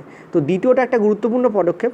এখানে যদিও বলেনি এই কোম্পানি নতুন, তা বলেনি, কিন্তু হ্যাঁ, নিজেকে যদি বাজারে ধরে রাখতে চায় তাহলে গুণমান ঠিক রাখতে হবে এবং দামটাকে একটু কমাতে হয়। তাহলে কী হয়, ডেফিনেটলি সেই প্রোডাক্টটা ভালো বিক্রি হয়। যখন লোকে দেখবে যে একই গুণমানের জিনিস আমি একটু কম দামে পাচ্ছি, তখন তারা ডেফিনেটলি কিনবে। সো আমরা এখানে বলতে পারি দুটোই কারেক্ট। তো দেখো এখানে ইয়েস দুটোই কিন্তু আমার এখানে কারেক্ট হচ্ছে। ঠিক আছে, চলো পরের প্রশ্ন। পরের প্রশ্ন এটা ক্যালেন্ডারের উপর, এটা তোমাদের ম্যাথামেটিক্যাল রিজনিং, নিজে একটু ট্রাই করতে পারো। এটাও তোমাদের CBD 2তে পড়েছে। রেলওয়ে গ্রুপ বিতেও লাস্ট ইয়ারে প্রচুর পরিমাণে ক্যালেন্ডারের উপর প্রশ্ন পড়েছিল। আমার ক্যালেন্ডারের উপর ভিডিওও আছে, চাইলে তোমরা সেখান থেকেও দেখে নিতে পারো। আমি লিঙ্ক ডিসক্রিপশন বক্সে দিয়ে রাখছি আর এখানে আই বাটনে দিয়ে রাখছি। বলছে যদি 2015 সালে 3রা ফেব্রুয়ারি একটি মঙ্গলবার হয়, অর্থাৎ 2015 সালে 3রা ফেব্রুয়ারি মঙ্গলবার হয়, তাহলে 2015 সালে 6 জুন সপ্তাহের কোন বার ছিল? অর্থাৎ এই দিনটা যদি মঙ্গলবার হয় তাহলে ওই দিনটা কী বার ছিল? ঠিক আছে, দেখো যদি মুখোমুখি করার চেষ্টা করি তাহলে ফেব্রুয়ারি 3রা ফেব্রুয়ারি 2015 লিপ ইয়ার নয়, অর্থাৎ 28 দিনে ফেব্রুয়ারি খতম হয়ে যাবে, অর্থাৎ 25 দিন বাকি। তো এখানে যদি করি দেখতে পাচ্ছি আমি 7 দিয়ে ভাগ করলে 4 আমাদের এক্সট্রা থাকছে, মানে আমরা বলতে পারি ভাগশেষ থাকছে। ফেব্রুয়ারি, তারপরে হচ্ছে আমাদের মার্চ 31 দিনে, তার মানে 3 ভাগশেষ থাকবে, 4 আর 3 7। জানুয়ারি ফেব্রুয়ারি মার্চ এপ্রিল আমাদের 30 দিনে, তার মানে 2 ভাগশেষ থাকবে। ঠিক আছে, 7 আর 2 9। তারপর তোমাদের এপ্রিল মে তোমাদের 31 দিনে। ঠিক আছে, তারপর আবার 3 ভাগশেষ থাকবে, তাহলে 9 আর 3 আমাদের 12। তারপর আমাদের মে জুন হচ্ছে 6, তাহলে 12 আর 6 হচ্ছে আমাদের 18কে 7 দিয়ে ভাগ করলে আমরা পাচ্ছি 4। মঙ্গলবারের সঙ্গে 4 দিন যদি যোগ করে দিই তাহলে শনিবার আমাদের অ্যান্সার হচ্ছে। ঠিক আছে, দেখো ইয়েস কী করলাম আমি আবার বলে দিই। দেখো 2015 কোনো লিপ ইয়ার নয়, অর্থাৎ ফেব্রুয়ারি মাস 28 দিনে খতম হয়ে যাবে। অলরেডি এখানে 3 দিন কাটিয়ে দিচ্ছ, তারপরে তোমার আছে কত দিন? 25 দিন। ঠিক আছে, অর্থাৎ ফেব্রুয়ারি মাসে তোমার কত দিন আছে? 25 দিন। ঠিক আছে, জানুয়ারি ফেব্রুয়ারি, এরপর হচ্ছে মার্চ মাসে তাহলে টোটাল কাটবে। দেখো তুমি এখান থেকে ফেব্রুয়ারি মাস থেকে তুমি কোন মাসে যাচ্ছ? তুমি যাচ্ছ জুন মাসে, তার মানে ফেব্রুয়ারি মার্চ এপ্রিল মে, তারপরে জুনে যাবে তুমি, এটা মে, তারপর তুমি জুনে যাবে। তাহলে মার্চ কতদিন? আমার 31 দিন। এপ্রিল কতদিন? আমার 30 দিন। মে কতদিন? আমার 31 দিন। আর জুন পুরো নিতে বলছে না, 6 তারিখ মতো নিতে বলছে, তো 6 দিন। এখানে একে যদি তুমি 7 দিয়ে ভাগ করো তুমি কী পেয়ে যাবে? ভাগশেষ 4। একে যদি তুমি 7 দিয়ে ভাগ করো ভাগশেষ কী পেয়ে যাবে? 3। একে যদি তুমি 7 দিয়ে ভাগ করো, কেন 7 4 28, ভাগশেষ কী পেয়ে যাবে? 2। একে যদি তুমি 7 দিয়ে ভাগ করো সেম আবার 3, আর একে তো 7 দিয়ে ভাগ করাই যায় না, সো 6ই আমার ভাগশেষ থাকবে। ঠিক আছে, এগুলোকে তুমি যোগ করে দাও। তুমি যোগ করে কী দেখতে পাচ্ছ যে এখানে টোটাল যোগফল আমার কত আসছে? 18। একে আবার 7 দিয়ে ভাগ করো, তুমি ভাগশেষ কত পাচ্ছ? 4। তো যে মঙ্গলবার গিভেন যে ডেট ছিল অর্থাৎ মঙ্গলবার, তার সঙ্গে তুমি 4 যোগ করে দাও, অ্যান্সার আমাদের কত? শনিবার হবে। মঙ্গলবার বুধ বৃহস্পতি শুক্র শনি। ঠিক আছে, অ্যান্সার আমাদের কী হবে? 4 দিন যোগ করলে মঙ্গলবারের সঙ্গে শনিবার আমাদের কারেক্ট অ্যান্সার হবে। এই হচ্ছে আমাদের কারেক্ট অ্যান্সার। ঠিক আছে, তোমরা কি কেউ জানো এই 7 দিন দিয়ে কেন ভাগ করি? 7 দিয়ে কেন ভাগ করি? কারণ এক সপ্তাহে 7 দিন হয়, তাই একটা দেখাচ্ছি। এই কেন আমি এটা করছি এটা একটা তোমাদের দেখিয়ে দিচ্ছি। ঠিক আছে, এটা তো আশা করি বুঝতেই পারলে। দেখো ক্লিয়ারলি দেখো ভালো করে, তুমি দেখতে পাচ্ছিলে যে ফেব্রুয়ারি মাসে আমার 28 দিন টোটাল, তার মধ্যে এখানে 3 দিন কাটিয়ে দিচ্ছ। ঠিক আছে, 3 দিন মানে থার্ড যে তোমাদের ফেব্রুয়ারি, সেটা আমাদের এখানে বলছে মঙ্গলবার। তা আমি যদি এর সঙ্গে 7 দিয়ে যোগ করি মানে 1 সপ্তাহ, 7 দিন মানে 1 সপ্তাহ, আমি 10 তারিখে আবার আমি কী পাবো? আমি মঙ্গলবার পাবো। আমি এর সঙ্গে যদি আবার 7 যোগ করি আমি পাবো 17, এটা আবার কী হবে? আমার মঙ্গলবার হবে। আমি আবার যদি এর সঙ্গে 7 যোগ করি আমি কী পাবো? আমি পাচ্ছি 24, এই 24 তারিখ কী হবে? আবার আমার মঙ্গলবার হবে। ঠিক আছে, দেখো 24 তারিখ পর্যন্ত চলে এসেছি, টোটাল কত দিন? আমার 28 দিন। তার মানে মঙ্গলবারের পরে আরও 4 দিন আমাকে এক্সট্রা যেতে হবে, তবেই তো আমি 28 পাবো। তাহলে মঙ্গলবারের সঙ্গে আরও 4 দিন অ্যাড করলে আমি কী পাবো? এখানে শনিবার পাবো। কী পাবো? শনিবার। এটা হচ্ছে ফেব্রুয়ারি মাসের কেস গেল। এভাবে তুমি যদি আবার 7 দিয়ে যোগ করো, আবার 7 দিয়ে যোগ করো, আবার 7 দিয়ে যোগ করো, তুমি এভাবে মার্চ কাটালে, এপ্রিল কাটালে, মে কাটালে। ঠিক আছে, এইভাবে তুমি করতে করতে করতে করতে তোমাকে আসতে হবে। এবার এই 7 দিয়ে ভাগ করছি কেন? কারণ তুমি দেখতে পাচ্ছ এক সপ্তাহ হয়ে আমার 7টা দিন থাকে, তো আমি কতবার মানে কততম দিন গেলে 7 এরকম ডিফারেন্স করতে করতে কততম দিন গেলে আমি আবার মঙ্গলবার পাবো সেটা আমি দেখে নিচ্ছি, ভালো করে বুঝবে। 7 দিয়ে কেন ভাগ করা হয়? কারণ এই যে 28 দিন, বা এখানে তোমাদের 28 দিন ছিল, অ্যাকচুয়ালি 25 দিন ছিল, 25 দিনের মধ্যে আমি যদি 25কে 7 দিয়ে ভাগ করি, ভালো করে বুঝবে, 25কে যদি আমি 7 দিয়ে ভাগ করি আমি কী পাচ্ছি? ভাগফল আমি পাচ্ছি 3। তুমি দেখো 3 তারিখের পরে 3 বার মঙ্গলবার এসছে, আর আমার ভাগশেষ কী থাকছে? ভাগশেষ থাকছে আমার 4। ঠিক আছে, ভাগশেষ কেন থাকছে? কারণ এই মঙ্গলবারের পরে আবার এক্সট্রা কতদিন আছে সেটা বোঝানোর জন্য আমার এই ভাগশেষটা থাকে। ঠিক আছে, এইভাবে তুমি করতে করতে যাবে প্রত্যেকটা। তুমি দেখবে মে মাসে তোমার যখন একদম মানে এই যে 6 তারিখের আগে, অর্থাৎ বলতে পারো 2 তারিখ অবধি, জুন মাসের 2 তারিখ অবধি তোমার থাকবে এই মঙ্গলবারই থাকবে। ঠিক আছে, জুন মাসের 2 তারিখ অবধি তোমার মঙ্গলবারই থাকবে। ওকে, তার সঙ্গে তুমি যদি আরও 4 দিন যোগ করো, তুমি দেখবে আবার তুমি শনিবার পাচ্ছ। এইভাবে ব্যাপারটা আসে। আশা করি বোঝাতে পেরেছি। এটা আরও যদি কেউ না বুঝতে পারো, আরও ভালো করে তোমাদের বোঝাতে হবে। আমি জাস্ট এখানে শর্টে বলে দিলাম, যার মাথায় ঢুকেছে সে ঢুকিয়ে নাও, আর যে ঢুকেনি আমি চেষ্টা করবো ক্যালেন্ডারের উপর তোমাদের আরেকটা ক্লাস দেওয়ার, কারণ অনেকদিন আগে ক্লাস দিয়েছিলাম। ঠিক আছে, চলো পরের প্রশ্ন। প্রসেস হচ্ছে এইটা, এই যে লাল কালি দিয়ে যেটা করেছি এটা হচ্ছে শর্ট প্রসেস। কী করলাম আমরা, টোটাল 28 দিন, 3 দিন বিয়োগ করলাম, 25 দিন এলো, 25কে 7 দিয়ে ভাগ করলাম, এটা ফেব্রুয়ারি কেটে গেল। তারপরে গেল আমাদের মার্চ, এপ্রিল, মে, যে দিনগুলো দিয়ে টোটাল মাসটা হয় তাকে আমি 7 দিয়ে ভাগ করলাম। আমি প্রথমে ভাগশেষগুলোকে নিলাম, আবার ভাগশেষগুলোকে আমি যোগ করলাম, দেখলাম 18 আসছে। 7 থেকে বড় হলেই আমি কী করবো, আমি ভাগ করব। 7-এর কম হলে আমার আর ভাগ করার দরকার নেই। যেমন দেখি এখানে 6 ছিল, আমার আর ভাগ করার দরকার হলো না, কারণ 7-এর কম হলে সেটাই ভাগশেষ হবে। এবার আমি কী করবো, যে গিভেন বার আছে তার সঙ্গে আমি সেই যেটা ভাগশেষ থাকবে, ভাগফল নয় কিন্তু ভাগশেষ থাকবে, সেটাকে আমি কী করবো, যোগ করে দেবো। অ্যান্সার আমার কী আসবে, শনিবার। ক্লিয়ার? চলো পরে। তুমি জাস্ট একবার ভাবো একটা শিফটে কতগুলো সিটিং অ্যারেঞ্জমেন্ট পড়েছে। অর্থাৎ আমি যদি একটা CBT2 এর শিফট প্র্যাকটিস করি, তাহলে আমার কতগুলো সিটিং অ্যারেঞ্জমেন্ট প্র্যাকটিস হয়ে যাচ্ছে। খুব ইম্পর্টেন্ট জিনিস কিন্তু এটা। 6 জন কর্মচারী আছে, STUVW এবং X, এরা কেন্দ্রের দিকে মুখ করে একটা বৃত্তাকার টেবিলে বসে আছে। নিজেরা ট্রাই করো করার, অনেকগুলো লাইন আছে, ঠিক করে হিন্টসগুলোকে লিখে জাস্ট করো, খাতা খোলো করো। PDF দিয়ে কোনো লাভ হয় না। রিজনিং, ম্যাথ এগুলো হচ্ছে সব অ্যাপ্লিকেশান বেসড সাবজেক্ট। এখানে তুমি যদি PDF ইউজ করো কিছু কাজ হবে না। যত তুমি প্র্যাকটিস করবে তত ইম্পর্ট্যান্ট, মানে তত তোমার যে লেভেল অফ অ্যাকিউরেসি সেটা বাড়বে। দেখো কি বলছে, 6 জন কর্মচারী আছে, ঠিক আছে। তো 1 2 3 4 5 6, রেলে 6 জন দেয়, ব্যাংকে 8 জন দেয়, 10 জন 12 জনও দেয়, অনেক সময় ক্রিটিক্যাল হয়ে যায়। তো বলছে যে কেন্দ্রের দিকে মুখ করে বসে আছে। এই প্যাটার্নটা অ্যাকচুয়ালি ব্যাংকের প্যাটার্ন, ঠিক আছে। আমি যে ব্যাংকের কোশ্চেন্স করাবো ভিউ হবে না, আমি জানি ভালো করে। কারণ স্টুডেন্টরা বলবে স্যার ব্যাংকের কোশ্চেন্স কেন করাচ্ছেন? আরে বাবা, TCS তাকে ব্যাংকের পরীক্ষা নিত। প্রথম যে পরীক্ষাটা নিতে আরম্ভ করে TCS, যেটা নিয়ে TCS হাতে করি হয় অনলাইন, সেটা হচ্ছে ব্যাংকের এক্সাম। ঠিক আছে, ব্যাংকের এক্সামই প্রথম অনলাইন হয়েছিল, তারপর তো SSC হলো, বাদ বাকিগুলো হলো। চলো, X এবং U উভয়েরই ঠিক পাশেই T বসে আছে, ঠিক আছে। তার মানে XTU এই ফরম্যাট হতে পারে, বা UTX এই ফরম্যাট হবে। এই দুটোর মধ্যে যে কোনো একটা ফরম্যাট হবে। কেন এই দুটোর মধ্যে যে কোনো একটা হবে? দেখো, টিকে X এবং U এর সাথে অবশ্যই বসতে হবে, ঠিক আছে। এবার টি এর কোন পাশে X কোন পাশে U বলা নেই, ওই জন্য আমরা দুটো ফরম্যাট, সম্ভাব্য ফরম্যাট ধরে নিয়েছি। নেক্সট বলছে W এবং V উভয়ের ঠিক পাশেই S বলে মানে বসে আছে। W এবং V উভয়ের ঠিক পাশেই কে বসে আছে? S বসে আছে। এইটা হতে পারে অ্যারেঞ্জমেন্ট, অথবা এইটা হতে পারে অ্যারেঞ্জমেন্ট। এটা কিন্তু একটু টাফ হতে পারে, কারণ এতগুলো চয়েস আমরা পাচ্ছি, তো বেশি চয়েস পেলে অসুবিধা হয়ে যায়। আর কিছু আছে নাকি এখানে খতম করে দিয়েছে? আচ্ছা, আরেকটা আছে, X বসে আছে V এর ঠিক ডান দিকে। X বসে আছে V এর ইমিডিয়েট লেফটে, ঠিক আছে। তো তোমাদের কি বলছে, তাহলে S এবং X এর উভয় পাশে কে বসে আছে? চলো করে ফেলা যাক। কী বলেছে? S এবং X এর উভয় পাশে, S এবং X এর উভয় পাশে। দেখো একটা জিনিস, এই প্রশ্নটাকে না আমার সলভ না করলেও আমি পারি। ভালো করে দেখো, এই প্রশ্নটাকে আমি সলভ না করলেও পারি। যদিও একটা কনফিউশন হচ্ছে কি, S এর পাশে দুজন ব্যক্তি বসতে পারে, এক হচ্ছে W বসতে পারে, আর হচ্ছে 2 হচ্ছে V বসতে পারে, ঠিক আছে। আমাদের বলে যে S এবং X এর মধ্যে কে বসে আছে, তো সম্ভাব্য উত্তর এই দুজনের মধ্যে কেউ একজন হবে। তো প্রথমে W বসে আছে, সো কনফিউশন হতে পারে। চলো আমরা সলভই করে নিই। কী বলছে দেখো, তো আমরা এখানে করছি কোনটাকে। আচ্ছা বলো তো, এখানে 3টে যে হিন্টস আছে একটু তোমাদের বলে দিই। যারা প্র্যাকটিস করো তারা তো ভালো কথা, যারা প্র্যাকটিস করো তাদের অসুবিধা আছে। স্যার কোন হিন্টসটাকে আমরা এখানে প্রথম প্লেস করব? প্রথম হিন্টসটাকে প্রথম প্লেস করো, কারণ এটা হচ্ছে ডাইরেক্ট হিন্টস, এবং এটা ডাইরেক্টই হিন্টস, এবং এটা সঠিক হিন্টস।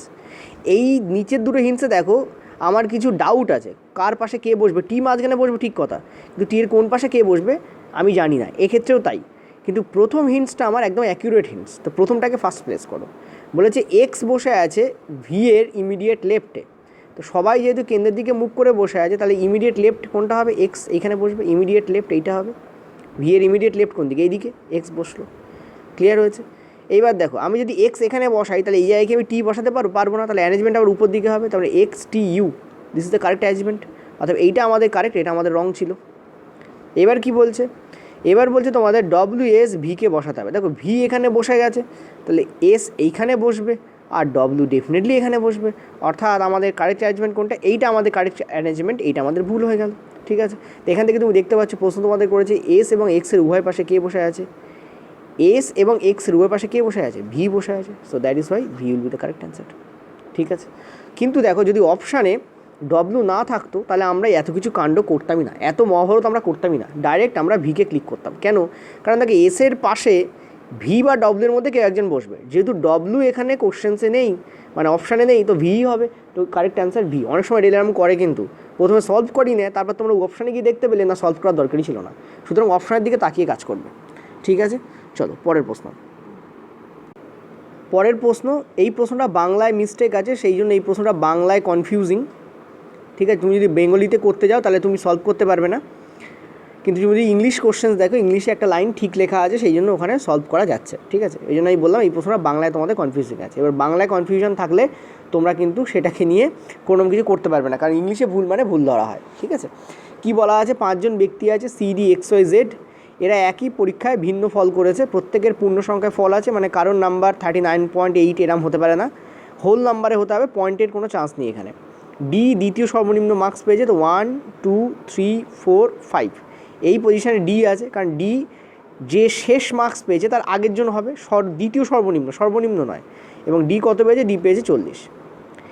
এক্স কিন্তু কি বলেছে? এক্স কি মার্কস পেয়েছে? এক্স কিন্তু ডি এর থেকে বেশি পেয়েছে। দেখো বলেছে এখানে কি, এক্স কিন্তু ডি এর থেকে বেশি মার্কস পেয়েছে। ঠিক আছে, এবার একটা জিনিস ভালো করে দেখো, তার মানে লিখতে পারি এক্স ডি এর থেকে বেশি মার্কস পেয়েছে, মানে এক্স 40 থেকে বেশি মার্কস পেয়েছে, যেটা কিনা ডি এর মার্কস, কিন্তু 45 থেকে কম মার্কস পেয়েছে। এখনও অবধি কোনো কিছু আমরা ভুল ধরতে পারছি না, কিন্তু যদি ইংলিশ পড়ি, এখানে বলা আছে ওয়ান হু স্কোর 45 যে এই 5 জনের কারোর একটা নাম্বার, সেটাই বাংলায় মেনশনই করা নেই। 45 থেকে কম নম্বর পেয়েছে তো পেয়েছে, তাতে কি যায় আসে? 45টা কি এই 5 জনের মধ্যে যারা 5 জন আছে তাদের প্রাপ্ত নাম্বার, সেইটা আমাকে এখানে উল্লেখ করতে হবে, তা না হলে এই যে তোমাদের এখানে যেটা দেওয়া রয়েছে অর্ডার র্যাঙ্কিংয়ের প্রশ্ন, সেটা সলভ করাই সম্ভব নয়। ইংলিশে বলা আছে ওয়ান হু স্কোর 45, তার থেকে এক্স কম নম্বর পেয়েছে। এক্স 45 থেকে কম নম্বর পায়নি, এক্স তার থেকে কম নম্বর পেয়েছে যে 45 পেয়েছে। দুটোর মধ্যে পার্থক্য আছে বলা, দুটোর মধ্যে পার্থক্য আছে। কেন পার্থক্য আছে একটা জিনিস বলি। ধরো সাপোজ বললো আমি 90 পেয়েছি, ঠিক আছে, আমি কত পেয়েছি? আমি 90 পেয়েছি। ওকে, আমি বলছি আমি 100-এর মধ্যে 90 পেয়েছি। ঠিক আছে, দেখো 100-এর মধ্যে 90 পাওয়া সেটা কিন্তু 120-র থেকে কম, ভালো করে বুঝবে। আমি যদি বলি আমি 100-এর মধ্যে 90 পেয়েছি, এটা একটা কারেক্ট স্টেটমেন্ট। আর আমি যদি এটাও বলি 120-র থেকে আমি কম মার্কস পেয়েছি, সেটাও কারেক্ট স্টেটমেন্ট। কিন্তু 100-এর মধ্যে 90 পেয়েছি মানে আমি এখানে বলে দিচ্ছি ফুল মার্কস হচ্ছে 100, তার মানে কেউই 120 পেতে পারে না। ঠিক আছে, এই দুটো স্টেটমেন্টের মধ্যে যে পার্থক্য আসছে, এখানে যদি তুমি না বলে দাও যে 45 এই 5 জনের কারো একটা প্রাপ্ত মার্কস, তাহলে সেই কনফিউশনটা এখানেও তৈরি হবে। অর্থাৎ 45 কারো একটা প্রাপ্ত মার্কস, ঠিক আছে, নর্মালি 35 থেকে কেউ কম পেয়েছে তা কিন্তু বলছে না। এই ব্যাপারটা তোমাকে একটু বুঝতে হবে। ওকে, আশা করি বুঝতে পারলে। এইবার দেখো কি বলছে। তো বলছে যে 45 সর্বোচ্চ নাম্বার নয়, অর্থাৎ কোনো একজন 45 পেয়েছে, সেইটা ইংলিশে বলা আছে, বাংলায় বলা নেই, এই জন্য কনফিউশনটা অ্যারাইজ করছে।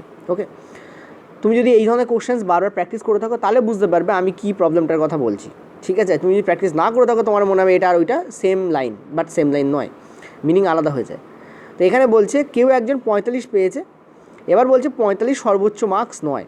ঠিক আছে, তো এই ব্যক্তি, এইখানে যে ব্যক্তি বসে আছে সে সর্বোচ্চ মার্কস পেয়েছে, তাহলে 45 যদি কারোর একটা মার্কস বলি, তাহলে এই পজিশানে 45 আছে, এইরকম একটা পজিশানে 45 আছে আমার। ঠিক আছে, এরকম একটা পজিশানে 45 আছে আমার। আর এক্স কী করেছে? এক্স 45 থেকে কম মার্কস পেয়েছে। ঠিক আছে, তাহলে এক্সের পজিশান এইখানেই হবে। এক্স 45 আর 40-এর, ভালো করে বুঝবে, এক্স 45 আর 40-এর মধ্যেকার কোনো একটা নাম্বার পেয়েছে। ইয়েস অন্য বলো, এক্স 45 আর 40-এর মধ্যেকার কোনো একটা নাম্বার পেয়েছে, আর এই পজিশানে আছে আমাদের যে পেয়েছে 45, সে কারেক্ট। ওপরে দেখো বলছে ওয়াই জেডের থেকে 6 নম্বর কম পেয়েছে, তার আগে দুটো লাইন লেখা আছে সি এর প্রাপ্ত নম্বর একটি জোড় সংখ্যা। দেখো 45 থেকে 40-এর রেঞ্জের মধ্যে এক্স আছে, এই পজিশানে সি থাকতে পারে না। ঠিক আছে, তাহলে সি সর্বোচ্চ নাম্বারই পেয়েছে, কারণ এখানে বলেছে সি সব থেকে কম নম্বর পায়নি। ঠিক আছে, কিন্তু আমাদের ইকুয়েশন অনুযায়ী দেখতে পাচ্ছি সি সর্বোচ্চ মার্কসই পাচ্ছে। এই পজিশানে তাহলে কে বসে আছে? জেড। আর জেডের থেকে 6 নম্বর কম পাচ্ছে কে? ওয়াই। ওয়াই তাহলে লাস্টে চলে যাবে, কারণ সি যদি সর্বোচ্চ সব থেকে কম নম্বর না পায়, তার মানে এখানে কেউ একজন তো থাকবে যে সব থেকে কম নম্বর পেয়েছে, সে কী হবে? সে হবে ওয়াই, কারণ জেড তো হতে পারে না, কারণ জেড ওয়াইয়ের থেকে বেশি মার্কস পেয়েছে। আর সি তো সব থেকে কম নম্বর পায়নি, তো একমাত্র ওয়াই পড়ে থাকে, যাকে লাস্টে বসানো যায়। যদি এখানে জিজ্ঞেস করতো ওয়াইয়ের মার্কস কত, 45 থেকে 6 কমই দাও, অর্থাৎ 39 হতো ওয়াইয়ের মার্কস। এইবার আসি আমাদের প্রশ্ন যেটা বলেছে, প্রশ্নে কি বলেছে? নিম্নলিখিত কোনটি সি এর সম্ভাব্য মার্কস হতে পারে? 46 হতে পারে, কারণ 45 থেকে বেশি হতে হবে। তখন 38 তো হতেই পারে না, কারণ 38 তো 40 থেকে কম, এটা হতে পারে না। আর 40 আর 42 এই দুটো রেঞ্জ এক্সের জন্য আছে, কারণ এক্স 45-এর কম, 40-এর বেশি পেয়েছে, এই দুটো এক্সের মার্কস হবে। আর 46 হয়ে যাবে তাহলে সম্ভাব্য মার্কস অফ সি, এই জন্য এখানে কারেক্ট অ্যান্সার 46 হচ্ছে। তবে তখনই হতে হবে যখন এটা 45 বলা থাকবে, অর্থাৎ এদের মধ্যে কেউ একজন 45 পেয়েছে এটা বলতে হবে, তা না হলে কিন্তু এই কোশ্চেন সলভ করা পসিবল নয়, যেটা বাংলায় তোমাদের কনফিউশন অ্যারাইজ করবে। ঠিক আছে, আমি আশা করি বোঝাতে পেরেছি। আমি আরেকবার বলে দিচ্ছি, 100-এর মধ্যে 90 পেয়েছি, ঠিক আছে, আর আমি যদি বলি 120 থেকে মার্কস কম পেয়েছি, দুটো লাইনের মধ্যে পার্থক্য আছে। 100-এর মধ্যে 90 পেয়েছি মানে কি? সর্বোচ্চ মার্কস 100, কেউই সেখানে 120 পেতে পারে না। আর 100 থেকে কম মার্কস পেয়েছি মানে কি? কারোর মার্কস 120 হতেও পারে, নাও পারে। ঠিক আছে, তো এইখানে প্রবলেমটা সেই জন্য অ্যারাইজ করছে। 45 যে কারোর মার্কস, সেটা তোমাকে বলে দিতে হবে। 45-এর থেকে কেউ কম পেয়েছে এটা বলা, আর 45 কারোর মার্কস তার থেকে এক্স কম পেয়েছে এটা বলা, দুটোর মধ্যে পার্থক্য থাকে। ঠিক আছে, তো এই প্রশ্নটাই একমাত্র আমি পেলাম যেটা কনফিউশন অ্যারাইজ করতে পারে তোমাদের বেঙ্গলিতে। আর কোনো প্রশ্ন তেমন একটা নেই, সব প্রশ্ন একদম স্ট্রেট ফরওয়ার্ড। চলো পরের প্রশ্নে। এটা একটা কোডিং ডিকোডিংয়ের প্রশ্ন, সেটা কি একটা ফরম্যাটে দেওয়া হয়েছে। চলো নিজেরা ট্রাই করো, টাফ নয় কিন্তু টাইম কনজিউমিং ডেফিনেটলি।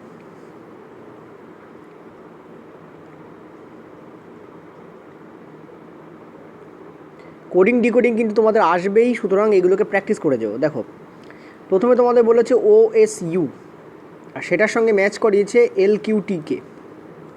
তারপর তোমাদের বলেছে IKL, সেটার সঙ্গে ম্যাচ করিয়েছে FIKK। তাহলে কোনটার সঙ্গে এইটা ম্যাচ হবে? কোনটা? JTBK। ঠিক আছে, JTB অ্যাকচুয়ালি। তো দেখো তুমি ও এর কোড কত? আমরা দেখতে পাচ্ছি 15, এসের কোড কত? 19, এটা কত? 21। এভাবে লিখতে জানতে হবে। এটা হচ্ছে তোমাদের 12। এল এর কোড কত হয়? আমাদের 12 হয়। কিউ এর কোড কত হয়? PQ 17। টি এর কোড কত হয়? T20।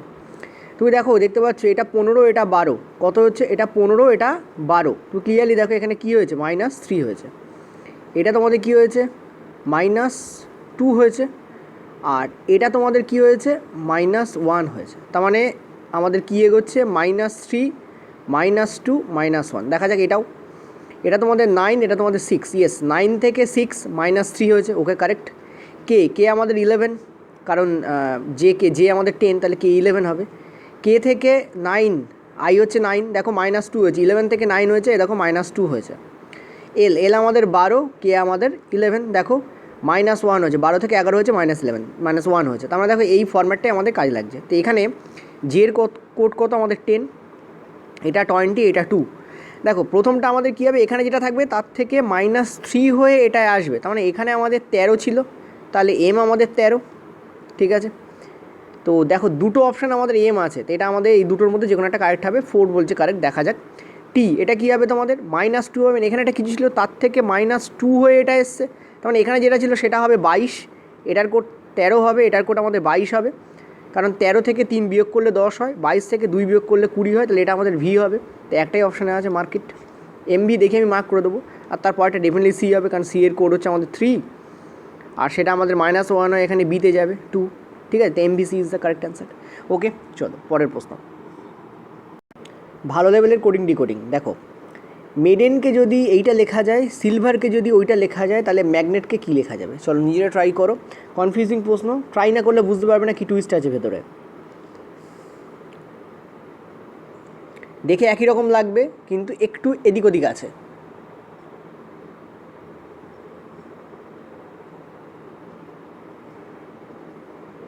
ওকে, ট্রাই করেছো আশা করি। সেকেন্ড অপশান কারেক্ট হবে। দেখো কীভাবে কারেক্ট হচ্ছে।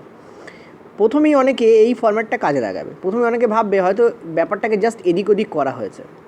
তো যদি এদিক ওদিক করো, তুমি দেখতে পাচ্ছ এই একে এখানে আনা হয়েছে, এই এমকে নিয়ে যাওয়া হয়েছে এখানে, এনের জায়গায় এন আছে। ঠিক আছে, ইকে নিয়ে আসা হয়েছে, সরি ডি আর ইকে তুলে এই জায়গায় আনা হয়েছে, আর আই যেমন ছিল তেমন আছে, আইয়ের জায়গায় আই আছে। ঠিক আছে, ওকে। তো এরকম যদি ফরম্যাট দেখো, ভাবো তুমি, তাহলে দেখো যদি সিলভারকে তুমি করতে চাও, SILVER, সিলভারকে যদি তুমি করতে যাও তাহলে তো আরের জায়গায় আর থাকার কথা ছিল, কারণ এনের জায়গায় এন আছে এখানে, ঠিক আছে। এস যেত এই জায়গায়, এস আমাদের শেষে বসতো, ওকে কারেক্ট। লাস্টে তো আমাদের এস আর থাকার কথা ছিল, কিন্তু ওখানে তো এস ভি আছে। দেখো যেটা গিভেন আছে সেই কোডটাই আমার কী আছে, এস ভি আছে। ভিই দেখো এখানে ডিকে তুলে আনা হয়েছিল, তো ভি আমার সামনে যাওয়া উচিত ছিল। অ্যাকচুয়ালি এই আই যাবে আমার সামনে, যদি আমি এই অনুযায়ী দেখি, এইটা যেভাবে এসছে সেই অনুযায়ী দেখি, তাহলে আই আমার সামনে যাওয়া উচিত ছিল, কিন্তু এখানে তো ই সামনে আছে। দেখো সামনে আমার ই রয়েছে, তার মানে এই ফরম্যাটে, যে ফরম্যাটে আমি ভাবছি যে এদিক ওদিক প্লেস করা হয়েছে, সেই ফরম্যাট আমার এখানে টোটালি খাটছে না। তাহলে অন্য কোনো লজিক এখানে ডেফিনেটলি কাজে লাগছে। কী লজিক কাজে লাগছে? কিছুই নয়, ওই ওয়ার্ডটার মধ্যে যে বর্ণগুলো আছে, ঠিক আছে, অ্যালফাবেটগুলো আছে, আই মিন লেটারগুলো, অ্যাকচুয়ালি অ্যালফাবেট নয়, লেটারগুলো আছে। অ্যালফাবেট মানে হচ্ছে বর্ণমালা, লেটার হচ্ছে বর্ণ। যে বর্ণগুলো আছে তাদেরকে কী করা হয়েছে, ইংরাজি অ্যালফাবেট অনুযায়ী সাজানো হয়েছে। যেমন দেখো MAIDEN, মেডেন, ঠিক আছে।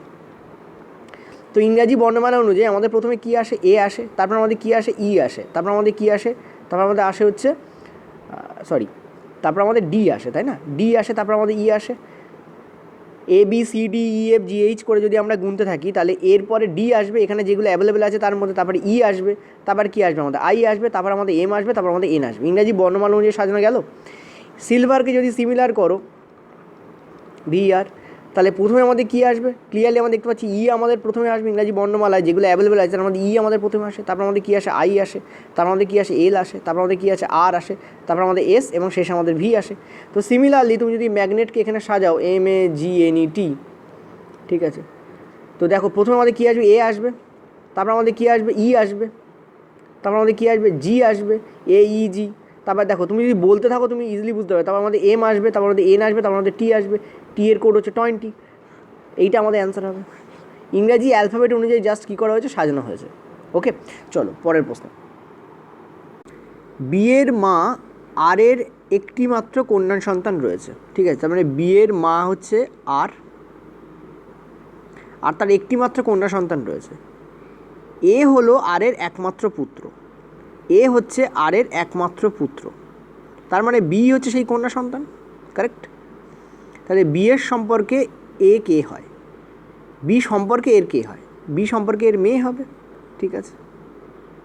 Just a minute, oh sorry, B সম্পর্কে এর কে হয়। দেখো কারণ আমি কী করেছি, এখানে লিখতে ভুল করেছি, এখানে তো এ হবে, এ হলো আরের পুত্র, তাই না, তো বি সম্পর্কে এর কে হবে, বোন হবে। This is the correct answer. এরকম হয় মাঝে মাঝে, এক্সাম প্রেশারে তো আরও বেশি করে হয়, এরকম অড মিস্টেক, সিলি মিস্টেকস অনেক সময় হয়ে যায়। চলো পরের প্রশ্ন। আচ্ছা পরের প্রশ্ন, এই প্রশ্নখানা কিন্তু একটু বড় সড়ো প্রশ্ন, চলো টেরাই করো।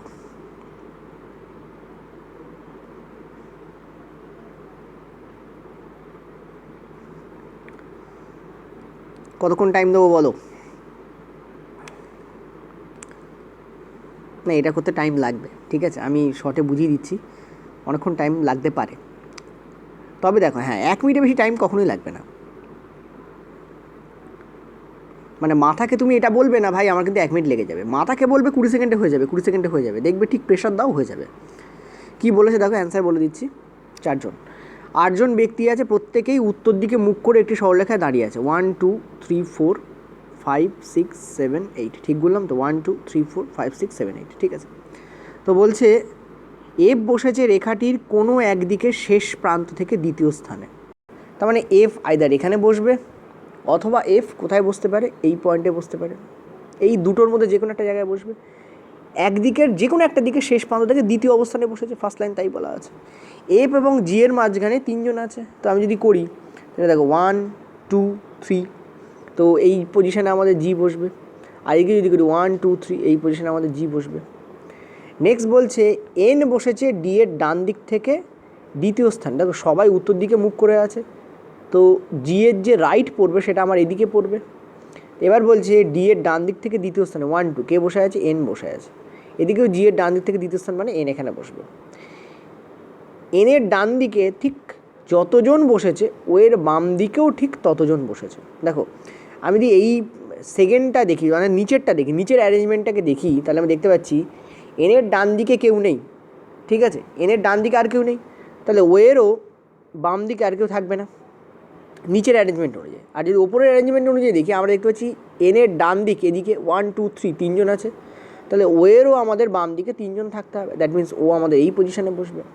ঠিক আছে, নেক্সট বলছে যে ও এসের মাঝখানে কেবলমাত্র দুইজন আছে, তো ও এবং এসের মাঝখানে দুইজন মানে এসকে কারেক্টলি এখানে বসতে হবে। ঠিক আছে, এখানেও দেখো এখানে বসবে এস। নেক্সট বলছে ওয়াই বসেছে এসের বাম দিকে কোনো এক স্থানে। দেখো আমরা যদি এসকে এখানে বসাই তাহলে এর বাম দিকটা এদিকে পড়ছে, এর তো বাম দিক আর নেই কিছু, কিন্তু এই পজিশানে দেখো এখানে আমাদের বাম দিক রয়েছে, এই যে বাম দিক হয়ে গেল। এস যদি ওপর দিকে তাকিয়ে থাকে তাহলে বাম দিক কোন দিকে পড়বে? এদিকে বাম দিক পড়বে, এদিকে আমাদের বাম দিক পড়বে। টি বসেছে জেডের ডান দিকের কোনো একটি স্থানে, টি বসেছে জেডের ডান দিকে কোনো একটি স্থানে, তো জেডকে এই জায়গায় বসাও আর টিকে এখানে বসিয়ে দাও, ডান দিকে এদিকে পড়বে জেডের। দেখো অ্যারেঞ্জমেন্ট আমাদের কমপ্লিট হয়ে যাচ্ছে। তো বলছে জেডের বাম দিকে কতজন বসেছে? জেডের বাম দিক মানে কোন দিক? এই দিকে 1 2 3 4 চারজন বসেছে, কারেক্ট অ্যান্সার এইটা। ওপরের যে অ্যারেঞ্জমেন্ট সেটা আমাদের কেটে যাবে, নিচের অ্যারেঞ্জমেন্ট আমাদের রাইট হবে। ওকে, চলো পরের প্রশ্ন। আচ্ছা, এটা বিবৃতি এবং সিদ্ধান্তের প্রশ্ন। দেখো কিছু আম হলো কমলা, ঠিক আছে। আচ্ছা চলো তোমরা নিজের আগে অ্যান্সার দাও, এটা ভেন্ডাগ্রাম বেস প্রশ্ন, 10 সেকেন্ডে অ্যান্সার চলে আসবে। প্রচুর করিয়েছি তোমাদের ভেন্ডাগ্রামস, ইভেন যে 5 ঘন্টার যে ভিডিও আমার আছে রিজনিংয়ের ম্যারাথন সিরিজ, সেখানেও তোমাদের বলে আমি তোমাদের প্রচুর ভেন্ডাগ্রাম করিয়েছি, কারণ এনটিপিসি সিবিটি 1-এ প্রচুর ভেন্ডাগ্রাম ইনফ্যাক্ট এসেছে, রেলওয়েতেও আসবে গ্রুপ ডিতে। ওকে, অ্যান্সার এখানে হবে কোনোটাই যথেষ্ট নয়, মানে কোনোটাই কারেক্ট নয়। দেখো কিছু আম এখানে বলছে আমার কমলা, ঠিক আছে, আর হচ্ছে আমার জাস্ট মিনিট, ইয়েস, সব কমলাই হচ্ছে আমার কি আঙুর, ঠিক আছে। তো বলছে সিদ্ধান্ত সব আঙুর হলো কমলা, দেখতে পাচ্ছ আঙুরের কিছু পার্ট কমলা, পুরো আঙুর কিন্তু কমলা নয়, সো এটা ইনকারেক্ট। নেক্সট বলছে সব আম হলো আঙুর, দেখতে পাচ্ছ আমের কিছু পার্ট আঙুরের মধ্যে আছে, পুরোটা আমের মধ্যে নেই, সো এটাও কারেক্ট, মানে ইনকারেক্ট। তা আমরা বলতে পারি কোনো সিদ্ধান্তেই আমরা উপনীত হতে পারবো না। এবার দেখো যখন এই দুটো আমাদের ইনকারেক্ট হবে আমরা কী করবো? চেক করবো আইদার অরের কেস কিনা। যদিও এখানে অপশানে কোথাও আইদার অর নেই, সো আমরা এটাকে মার্ক করে দিয়ে চলে আসতে পারি, তবু একবার বলে দিই। আইদার অরের ক্ষেত্রে প্রথম কন্ডিশন হবে দুটোকেই ইনকারেক্ট হতে হবে, যেটা এখানে আছে। সেকেন্ড কন্ডিশন হতে হবে প্রথম সিদ্ধান্তে যে এলিমেন্ট থাকবে দ্বিতীয় সিদ্ধান্তেও সেম এলিমেন্টের মধ্যে কম্প্যারিজন হবে। দেখো প্রথম যে সিদ্ধান্ত আছে তাতে আমাদের আঙুর এবং কমলা এই দুটোর মধ্যে কম্প্যারিজন বা তুলনা চলছে। দ্বিতীয়টাতেও কি সেম এলিমেন্টের মধ্যে তুলনা চলছে? না, আম এবং আঙুর, অর্থাৎ আলাদা আলাদা তোমাদের কী হচ্ছে? এলিমেন্ট হয়ে যাচ্ছে। যখন এলিমেন্ট আলাদা আমরা বলতে পারি এটা আদারের কেস নয়। সুতরাং আমাদের অ্যান্সার কোনটা হবে? দুটোই আমাদের ইনকারেক্ট। ওকে, চলো পরের প্রশ্ন। আচ্ছা, এটা তোমাদের ডাটা সাফিসিয়েন্সির প্রশ্ন, ভালো লেভেলের প্রশ্ন। রেলওয়ে গ্রুপ ডি 2018-তে কিন্তু প্রচুর পরিমাণে ডাটা সাফিসিয়েন্সির প্রশ্ন এসছে, যদিও সিবিটি 1 এবং সিবিটি 2-তে কম এসছে। সিবিটি 2-তে আমি প্রথম দেখলাম, সিবিটি 1-এ আমি খুব কমই দেখেছি ডাটা সাফিসিয়েন্সির প্রশ্ন, ঠিক আছে। কিন্তু রেলওয়ে গ্রুপ ডি 2018-তে কিন্তু প্রচুর পরিমাণে ডাটা সাফিসিয়েন্সির প্রশ্ন এসেছিলো, ঠিক আছে। যারা ওই যে তোমাদের ইন্টারনেটে একটা 40 না 42 MB-র একটা পিডিএফ ঘুরে বেড়ায়, ওই পিডিএফ যদি খোলো, বাংলা পিডিএফ, ওটা 2018 গ্রুপ ডির পিডিএফ, তাহলে তুমি দেখতে পাবে যে ওখানে প্রচুর পরিমাণে ডাটা সাফিসিয়েন্সি আছে। ইভেন প্রত্যেকটা শিফটে 2-3টে করে ডাটা সাফিসিয়েন্সি ওখানে ছিল। তোমরা যদি বলো আমাকে, আমি ডাটা সাফিসিয়েন্সি তোমাদের আলাদা করে করিয়ে দেবো। এখানে দেখো বলেছে প্রশ্ন এবং বিবৃতি, প্রশ্নের উত্তর যে বিবৃতি থেকে পাবো আমরা ধরে দেবো সেইটা আমাদের সাফিসিয়েন্ট। চেক কী করে করতে হয়? দুটোকে আলাদা করে চেক করতে হয়, আর দুটো যদি ইনকারেক্ট হয় তাহলে দুটোকে একসঙ্গে লাস্টে চেক করতে হয়, ঠিক আছে। চলো নিজেরা ট্রাই করো একটু। প্রীতির বয়স কত? দুটোকে আলাদা করে চেক করবে প্রথমে, তারপর দুটোকে একসঙ্গে চেক করতে হয় যে একসঙ্গে মেলালে অ্যান্সার বার হচ্ছে কিনা, ঠিক আছে। অ্যান্সার আমাদের এখানে হবে কোনোটাই যথেষ্ট নয়, দুটোকে মেলালেও যথেষ্ট হচ্ছে না। কেন? দেখো প্রীতি তার বোন অর্পিতার থেকে 10 বছর ছোটো। দেখো অর্পিতার বয়সই জানা নেই, যদি জানা থাকতো তো অর্পিতার বয়স থেকে 10 বাদ দিলে আমরা প্রীতির বয়স পেয়ে যেতাম। যেহেতু জানা নেই, এখান থেকে প্রীতির বয়স বেরোবে না, ইনকারেক্ট এটা, মানে ইনসাফিসিয়েন্ট। অর্পিতা তার মায়ের থেকে 25 বছরের, বাবার থেকে 30 বছরের ছোটো। দেখো মায়ের বয়সই জানা নেই, বাবার বয়সও জানা নেই, তো অর্পিতার বয়স কী করে বেরোবে? অর্পিতার বয়স জানা থাকলে তবে আমরা 10 বাদ দিলে প্রীতি পাবো, সুতরাং এটাও আমাদের ইনকারেক্ট। এবার একসঙ্গে হচ্ছে কি না? একসঙ্গে আমরা দেখতে পাচ্ছি হচ্ছে না, তো আমরা কি বলবো? একত্রেও যথেষ্ট নয়, ইন্ডিভিজুয়ালেও যথেষ্ট নয়, একত্রেও যথেষ্ট নয় আমাদের, ঠিক আছে। সো কারেক্ট অ্যান্সার আমাদের 3 নম্বর অপশান হবে। ওকে, চলো পরের প্রশ্ন। আচ্ছা, এই হচ্ছে তোমাদের ইনইকুয়ালিটির প্রশ্ন। আমি তোমাদের যেটা বলছিলাম যে ইনইকুয়ালিটির প্রশ্ন কিন্তু তোমাদের রেলওয়ে গ্রুপ ডিতেও পড়েছে, ঠিক আছে, এনটিপিসিতেও পড়েছে, আগের লেভেলগুলোতে সিবিটি 1-এও পড়েছে, সিবিটি 2-তেও কিন্তু আমি পড়তে দেখেছি, ঠিক আছে। তো তোমাদের এই দেওয়া আছে সোজা কথা বলতে, এবং লাস্টে তোমাদের দেওয়া আছে ই লেস দ্যান ই। এবার তোমাদের যে উপসংহারগুলো আছে সেগুলো দেখো। বলেছে যে জে লেস দ্যান ই, কারেক্টই আমি দেখতে পাচ্ছি, জে লেস দ্যান ই কারেক্ট।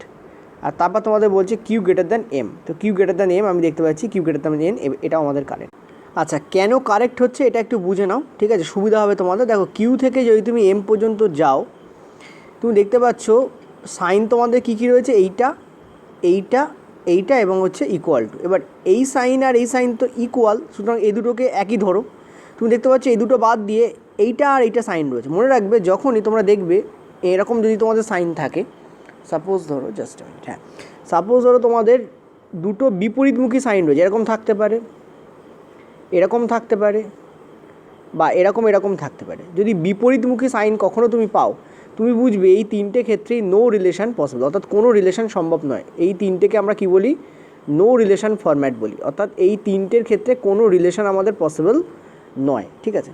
কিন্তু যদি এরকম থাকে, এইরকম থাকে, বা এরকম থাকলো, বা সাপোজ এরকম থাকলো, এরকম থাকলো, বা এরকম থাকলো, বা এরকম থাকলো, এরকম থাকলো এবং এইরকম থাকলো, ঠিক আছে, যে তিনটেই হতে হবে তা না, এগুলো একমুখী হতে হবে। সেটা আমি দেখো তোমাদের কি করেছি, রাইট টু লেফট করেছি। এগুলো দেখো রাইট থেকে লেফটের দিকে মুখটা আছে, এরকমও হতে পারে, বা লেফট থেকে রাইটে গেল তাও হতে পারে, ঠিক আছে, নিচেরগুলোর কথা বলছি। তো যদি এরকম ফরম্যাট থাকে তখন বুঝবে সবথেকে বেশি প্রাধান্য পায় কোনটা জানো তো, যেটা তোমাদের প্রথমে আছে এইটা বেশি প্রাধান্য পায় সব ক্ষেত্রেই। এখানে এটা প্রাধান্য পাবে, এখানে এটা প্রাধান্য পাবে। তো তুমি এখানে ফরম্যাটটা দেখো ভালো করে। প্রথম কথা, এরা একমুখী অর্থাৎ নির্দিষ্ট দিকে আছে এবং এটা লেফট থেকে রাইটের দিকে গেছে এবং এই সাইনটা রয়েছে, মানে এই সবকটা সাইনের মধ্যে কোন সাইনটা প্রাধান্য পাবে, এই সাইনটা প্রাধান্য পাবে। তার মানে কী বলবো, কিউ গ্রেটার দ্যান এম হয়ে যাবে। এই দেখো এখানে সেইটাই রয়েছে, এই জন্য এটা কারেক্ট হচ্ছে। যে লেস দ্যান ই বা ই গ্রেটার দ্যান জে এর ক্ষেত্রেও তুমি দেখবে সেম জিনিসটা হচ্ছে। দেখো ই থেকে জে এর দিকে যাও তুমি দেখতে পাচ্ছ সব সাইন রয়েছে, তো আমাদের এই সাইনটা রয়েছে, এই সাইনটা সবথেকে বেশি প্রাধান্য পায়, ঠিক আছে। প্রথমে প্রাধান্য পাবে এই সাইন, তারপর এটা না থাকলে প্রাধান্য পাবে এই সাইন, তারপর এটা না থাকলে প্রাধান্য পাবে ইকুয়াল টু, ঠিক আছে। সবথেকে বেশি প্রাধান্য পায় কোনটা, এইটা। তো দেখো ই থেকে জে এর মধ্যেও দেখো সেইটা রয়েছে, তো এইটা আমাদের ইকুয়াল টু মানে কারেক্ট হচ্ছে। তো আমরা বলতে পারি কি উভয় উপসংহারই এখানে আমাদের অনুসরণ করে। ওকে চলো, এটাও কারেক্ট, এটাও কারেক্ট। পরের প্রশ্নে চলো। পরের প্রশ্ন দেখো, এটাও আমাদের কোডিং ডিকোডিংয়ের প্রশ্ন, নিজের একটু ট্রাই করো, তারপরে আমি তোমাদের অ্যান্সার বলে দিচ্ছি।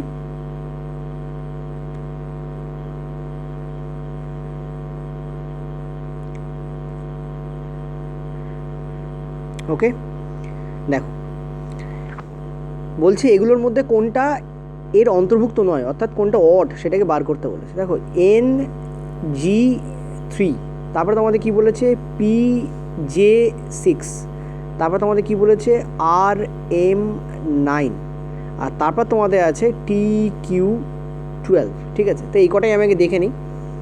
দেখো আমি ক্লিয়ারলি দেখতে পাচ্ছি এন এর কোড হচ্ছে আমাদের কত 14, জি এর কোড কত আমরা দেখতে পাচ্ছি 7, ঠিক আছে, জি এর কোড কত 7, এটা 3, পি এর কোড কত আমরা দেখতে পাচ্ছি 16, ঠিক আছে, জে এর কোড কত আমরা দেখতে পাচ্ছি 10, এটা আমাদের 6। তো কী হয়েছে দেখো, এটা আমাদের +2 হয়েছে, দেখো +2, আর এটা আমাদের কী হয়েছে +3, আর এটা আমাদের কী হয়েছে দেখো +3, ঠিক আছে।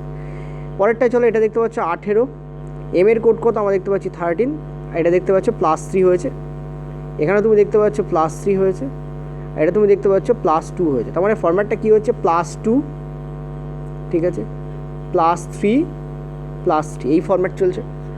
তো 18-র পরে আমরা দেখতে পাচ্ছি এখানে 20, তাহলে এখানে তো +2 আছে, ওকে। এটা কিউ এর কোড কত আমরা দেখতে পাচ্ছি 17, কিউ এর কোড 17, এখানে দেখতে পাচ্ছি তুমি +4 হয়ে যাচ্ছে, আর এটা দেখতে পাচ্ছি আমাদের +3 আছে, ওকে। তো +2 হচ্ছে, তারপর +4 হচ্ছে, তারপর +3 হচ্ছে, যেটা আমাদের ইনকারেক্ট হয়ে যাচ্ছে, অর্থাৎ TQ12 এটা আমাদের ইনকারেক্ট আছে। তো এইটা আমাদের কী হচ্ছে ইনকারেক্ট আছে, ওকে। চল পরের প্রশ্ন।